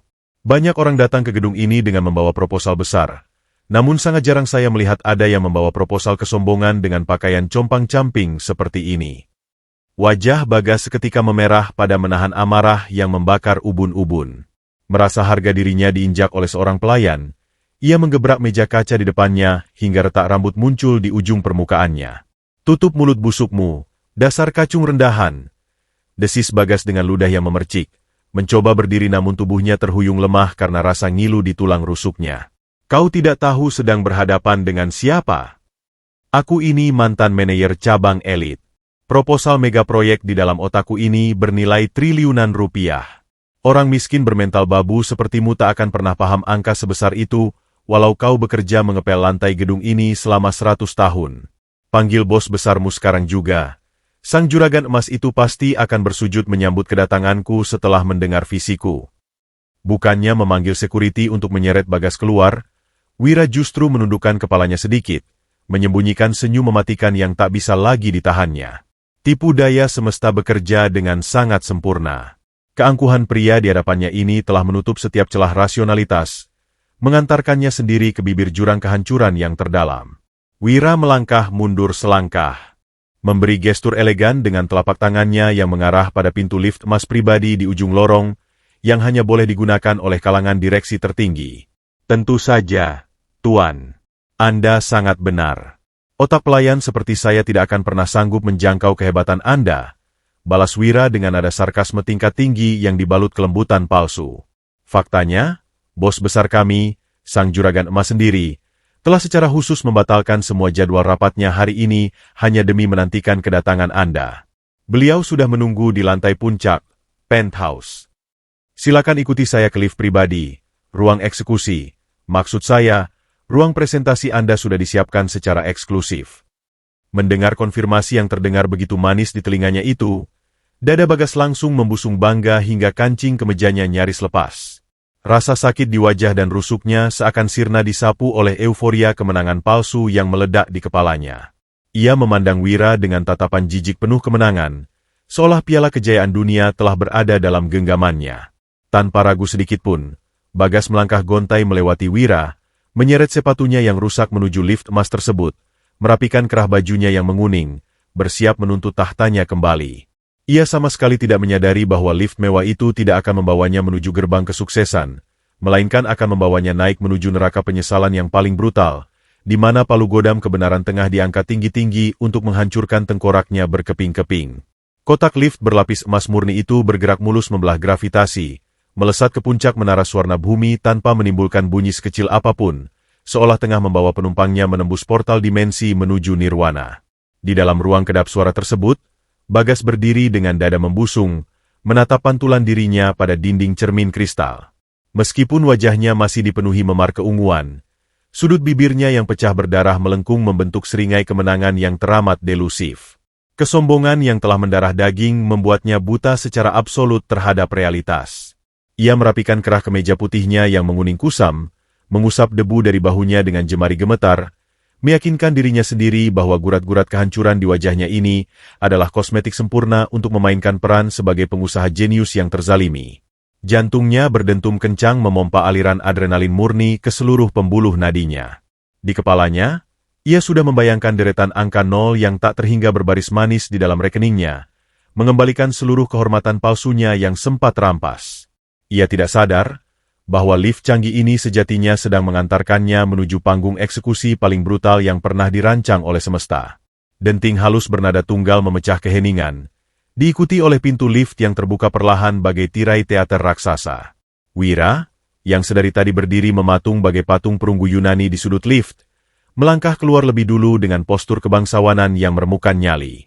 Bagas menyusul di belakangnya, menyeret sepatu pantofelnya yang solnya telah menganga menapaki hamparan karpet sutra hitam yang terasa selembut awan di bawah kakinya. Lorong lantai puncak itu sangat sunyi, memancarkan aura dominasi finansial yang mengintimidasi. Tidak ada staf yang berlalu lalang, hanya deretan lukisan masterpiece bernilai miliaran rupiah yang membingkai dinding pualam putih. Di ujung lorong, sepasang pintu ganda raksasa berbahan kayu eboni hitam legam dengan ukiran melambangkan naga dan kura-kura emas berdiri menjulang, menjaga tahta sang penguasa urat nadi emas nasional. Wira mendorong pintu berat itu tanpa sedikit pun mengeluarkan suara derit, lalu menepi, memberikan gestur dengan telapak tangannya agar Bagas melangkah masuk ke dalam sarang sang naga. Udara di dalam ruang kerja penthouse itu seketika merenggut pasokan oksigen di paru-paru Bagas. Kemegahannya melampaui segala imajinasi paling liar yang pernah singgah di otak sang mantan manajer. Ruangan seluas setengah lapangan sepak bola itu dikelilingi oleh kaca anti peluru tanpa bingkai, menyajikan pemandangan lanskap ibu kota yang terlihat kerdil di bawah sana. Aroma oud eksklusif bercampur ekstrak cendana murni langsung menyelimuti indera penciumannya, menampar bau apa kemiskinan yang menempel di pori-pori Bagas. Di ujung ruangan, berjarak sekitar 10 meter dari tempat Bagas berdiri mematung, terdapat sebuah meja kerja masif yang dipahat dari sebongkah batu onis hitam utuh. Dan di balik meja megah itulah, sebuah kursi direktur bersandaran tinggi berbahan kulit buaya asli tengah membelakanginya, menghadap langsung ke arah cakrawala kota. Puncak kepala sang juragan emas tak terlihat, tertelan oleh tingginya sandaran kursi kekuasaan tersebut. Sambil menelan ludah yang tiba-tiba terasa sebesar kepalan tangan, Bagas melangkah maju dengan kaki yang diam-diam bergetar hebat. Ia berdeham pelan, memasang topeng kemunafikan paling sempurna yang pernah ia ciptakan seumur hidupnya.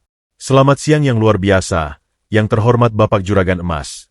Sapa Bagas dengan nada bariton yang dipaksakan terdengar berwibawa, memecah kesunyian absolut ruangan tersebut. Sambil menyentuh dadanya seolah penuh kerendahan hati, Bagas mulai merangkai dustanya. Ia bercerita tentang betapa briliannya visi bisnisnya, bagaimana ia telah mengelola dana triliunan rupiah di perbankan nasional, dan bagaimana ia menjadi korban fitnah keji dari lawan bisnisnya yang iri hingga menyebabkan ia bangkrut. Bagas berbicara dengan tangan yang bergerak lincah di udara, mendramatisir setiap kata, memohon suntikan dana abadi tanpa bunga untuk merebut kembali asetnya yang disita negara. Ia menutup orasinya dengan napas memburu dan senyum percaya diri, mengira bahwa untaian kalimat manisnya telah berhasil menundukkan sang triliuner tua di balik kursi tersebut. Keheningan kembali mengambil alih ruangan itu selama beberapa detik yang terasa menyiksa bagai melintasi abad. Tidak ada tepuk tangan. Tidak ada seruan kagum. Yang terdengar hanyalah desingan mesin hidrolik yang sangat halus, menggetarkan lantai marmer di bawah sepatu Bagas. Kursi kulit buaya raksasa itu perlahan mulai berputar memutar porosnya. Jantung Bagas berdegup semakin gila. Matanya tak berkedip menantikan wajah sang dewa penolong yang akan menyerahkan triliunan rupiah kepadanya. Dan saat kursi itu sepenuhnya berbalik menghadap ke arahnya, waktu di alam semesta Bagas berhenti berdetak-detik itu juga. Otak Bagas mengalami korsleting fatal, gagal memproses pemandangan yang terhampar tepat di depan batang hidungnya. Di atas kursi tersebut, tidak duduk seorang taipan tua berwajah asing. Sosok yang duduk bertahta dengan keagungan mutlak itu adalah seorang pria parubaya yang kedua kakinya tertopang rapi pada pijakan sebuah kursi roda bionik mutakhir berlapis perak murni. Tubuhnya dibalut oleh setelan jas bespoke dari penjahit kelas 1 dunia, dengan kemeja sutra yang memancarkan kemewahan tanpa batas. Di atas pangkuannya, bersandar dengan tenang, seekor kura-kura darat raksasa bertempurung hijau keemasan yang lehernya dilingkari rantai tebal dari emas murni bertatahkan puluhan berlian hitam raksasa. Tangan kanan sang pria yang dipenuhi bekas luka masa lalu sedang mengelus lembut kepala reptil purba itu. Dan ketika sepasang mata seteduh telaga milik pria itu mendongak, menatap lurus menembus jiwa Bagas yang kini telah hancur berkeping-keping, dunia Bagas runtuh hingga ke dasar neraka. Itu adalah wajah yang tempo hari ia tendang hingga tersungkur berdarah di trotoar berdebu. Itu adalah wajah yang 5 tahun lalu ia seret dan ia buang ke dalam genangan lumpur hutan di bawah guyuran badai. Itu adalah kakek Danu, ayah kandungnya sendiri. Darah di sekujur tubuh Bagas seolah membeku menjadi es. Lututnya seketika kehilangan fungsi, membuatnya terhuyung mundur hingga punggungnya menabrak pilar marmer dengan bunyi tabrakan yang tumpul. Napasnya tercekat di tenggorokan. Mulutnya ternganga lebar layaknya ikan yang dilemparkan ke daratan, mencoba meraup oksigen namun paru-parunya menolak bekerja. Keringat dingin sebesar biji jagung membanjiri dahinya yang lebam, mengalir masuk ke matanya yang kini membelalak ngeri dipenuhi urat-urat merah ketakutan absolut. Ia mencoba berbicara, mencoba merangkai kata, "Bapak," namun pita suaranya telah putus oleh syok psikologis yang sangat masif. Pemuda arogan yang beberapa menit lalu merasa seperti raja dunia, kini menciut menjadi tak lebih dari seekor bakteri hina di bawah sorot mata tenang sang ayah. Kakek Danu tidak menunjukkan ekspresi amarah, tidak ada otot rahang yang mengeras, dan tidak ada caci maki murahan. Beliau hanya duduk dalam keheningan yang luar biasa meremukkan jiwa, membiarkan keangkuhan sang putra sulung hancur lebur oleh imajinasinya sendiri. Dengan gerakan perlahan yang memancarkan otoritas seorang kaisar, kakek Danu menghentikan elusannya pada kepala sang kura-kura, menatap lekat-lekat pada Bagas yang kini merosot jatuh berlutut di atas karpet sutra dengan tubuh bergetar parah. "Bapak dengar dari asisten Bapak di lobi tadi, ada seorang pemuda berpakaian compang-camping dengan bau pesing jalanan yang punya proposal triliunan rupiah," ucap kakek Danu dengan nada suara yang sangat lembut, stabil, namun membelah udara ruangan bak tebasan pedang samurai yang tak terlihat, membungkam seluruh kesombongan yang pernah tercipta di dunia. "Tapi kenapa Bapak hanya melihat seorang parasit yang beberapa hari lalu menendang kursi roda tua bangka ini di jalanan? Katakan pada Bapak, Bagas, dari celah sebelah mana Bapak harus mengasihani iblis sepertimu?" Hening yang mencengkeram ruang penthouse itu tiba-tiba pecah oleh suara raungan tangis yang terdengar lebih menyerupai lolongan anjing liar yang terjepit pintu besi daripada suara manusia. Pertahanan mental Bagas hancur lebur tanpa menyisakan debu sedikitpun. Pria yang dulunya selalu mendongakkan dagu dengan keangkuhan menyundul langit itu kini merayap maju di atas lututnya yang gemetar, menyeret tubuhnya yang berbau asam di atas karpet sutra hitam bak seekor lintah yang putus asa. Air mata penyesalan yang terlambat bercampur dengan ingus dan kotoran di wajah lebamnya, menetes deras menodai lantai pualam. Dengan tangan yang meronta-ronta di udara, Bagas mencoba meraih ujung celana jas mahakarya yang dikenakan kakek Danu. Namun, sebelum ujung jarinya yang bernoda hitam itu sempat menyentuh kain sutra sang ayah, Wira melangkah maju dengan kecepatan kilat, menepis kasar tangan kotor tersebut dan menendang pelan bahu Bagas hingga pria arogan itu kembali terpelanting ke belakang. Bagas menjerit histeris, memukulkan kepalanya sendiri ke lantai, menyadari bahwa ia baru saja merutuki dan menendang satu-satunya dewa penolong yang bisa menyelamatkannya dari jerat neraka kemiskinan. Bapak, ampun, Pak, tolong, ini Bagas, Pak, darah daging Bapak sendiri. Bapak jangan hukum anakmu sekejam ini, Pak. Raung Bagas dengan pita suara yang nyaris robek, suaranya melengking membelah ruangan, membanjiri udara dengan keputusasaan absolut. Ia kembali merangkak dengan beringas. Kali ini langsung menjatuhkan wajahnya ke atas sepatu kulit mahal milik kakek Danu, menciuminya secara membabi buta sembari meratap memohon belas kasihan. Bagas hilaf. Pak, Bagas diguna-guna sama Rina. Istri iblis itu yang menyuruh Bagas membuang Bapak ke hutan. Bagas menyesal. Pak, tolong selamatkan Bagas. Bayarkan utang-utang Bagas. Pak, Bagas janji akan mencuci kaki Bapak setiap hari. Bagas rela jadi pembantu di istana ini asalkan Bapak mau kasih Bagas kesempatan kedua. Tolong, Pak, Bagas bisa mati dibunuh debt collector di luar sana. Kakek Danu menatap tumpukan daging busuk yang menangis di kakinya itu dengan tatapan mata seteduh telaga yang tak lagi memiliki riak ombak. Tidak ada seutas pun senyum kemenangan. Tidak ada pula kemarahan meledak-ledak. Sang triliuner hanya menekan sebuah tombol di lengan kursi rodanya, memundurkan posisi bionik tersebut sejauh setengah meter, menarik sepatunya dari jangkauan bibir najis sang putra. Darah daging, sebuah frasa yang sangat sakral, namun sayangnya telah lama mati membusuk di malam badai 5 tahun yang lalu. Bagas, ucap kakek Danu dengan kelembutan yang justru terasa lebih menusuk dan mematikan daripada tikaman belati baja. Tangan rentanya mengelus tempurung sang kura-kura raksasa yang menatap Bagas dengan kedipan mata purba. Kamu tidak sedang meminta maaf kepada Bapak, Nak. Kamu hanya sedang menangisi kebangkrutanmu. Kamu menangis karena melihat emas di sekeliling Bapak, bukan karena menyesali sisa nasi berdebu yang kamu tendang ke wajah Bapak dulu. Kesempatan keduamu sudah kamu hancurkan sendiri saat kamu menendang kursi roda reot Bapak di trotoar kemarin. Kakek Danu memberikan isyarat halus berupa anggukan kecil ke arah Wira. Mengerti instruksi tanpa suara dari ayah angkatnya, Wira sang direktur eksekutif melangkah tegap menghampiri meja onis raksasa, mengambil sebuah map kulit berwarna merah darah, lalu melemparkannya tepat ke wajah Bagas yang tengah bersujud. Berkas-berkas di dalamnya berhamburan keluar, memperlihatkan tumpukan bukti audit forensik tingkat tinggi. Itu adalah seluruh rekam jejak penggelapan dana nasabahmu, pemalsuan tanda tangan direksi, dan bukti pencucian uang yang kau gunakan untuk menyewa pelacur elit serta membayar utang judimu. Desis Wira dengan suara bariton sedingin es, menatap lurus menembus jiwa Bagas yang kini pucat pasi bagai mayat. Sang juragan emas tidak pernah mengundangmu kemari untuk memberimu uang triliunan, Tuan mantan manajer. Beliau mengundangmu kemari hanya untuk memastikan bahwa tikus got sepertimu tidak memiliki lubang lagi untuk bersembunyi. Polisi korporat dan Satuan Reserse Kriminal Ibu Kota sudah mengepung lobi bawah sejak 5 menit yang lalu. Kalimat terakhir Wira ibarat palu godam raksasa yang menghancurkan tengkorak harapan Bagas hingga menjadi serbuk abu. Ia menjerit kesetanan, mencoba melompat ke arah meja untuk merobek dokumen tersebut. Namun pintu eboni ganda di belakangnya mendadak terbuka dengan kasar. 4 orang petugas kepolisian bersenjata lengkap masuk ke dalam ruangan, langsung menyergap tubuh Bagas, memelintir kedua lengannya ke belakang punggung, dan memborgol pergelangan tangannya dengan besi dingin yang berbunyi klik mengerikan. Tidak. Lepaskan aku. Aku ini anak tunggal pemilik gedung ini.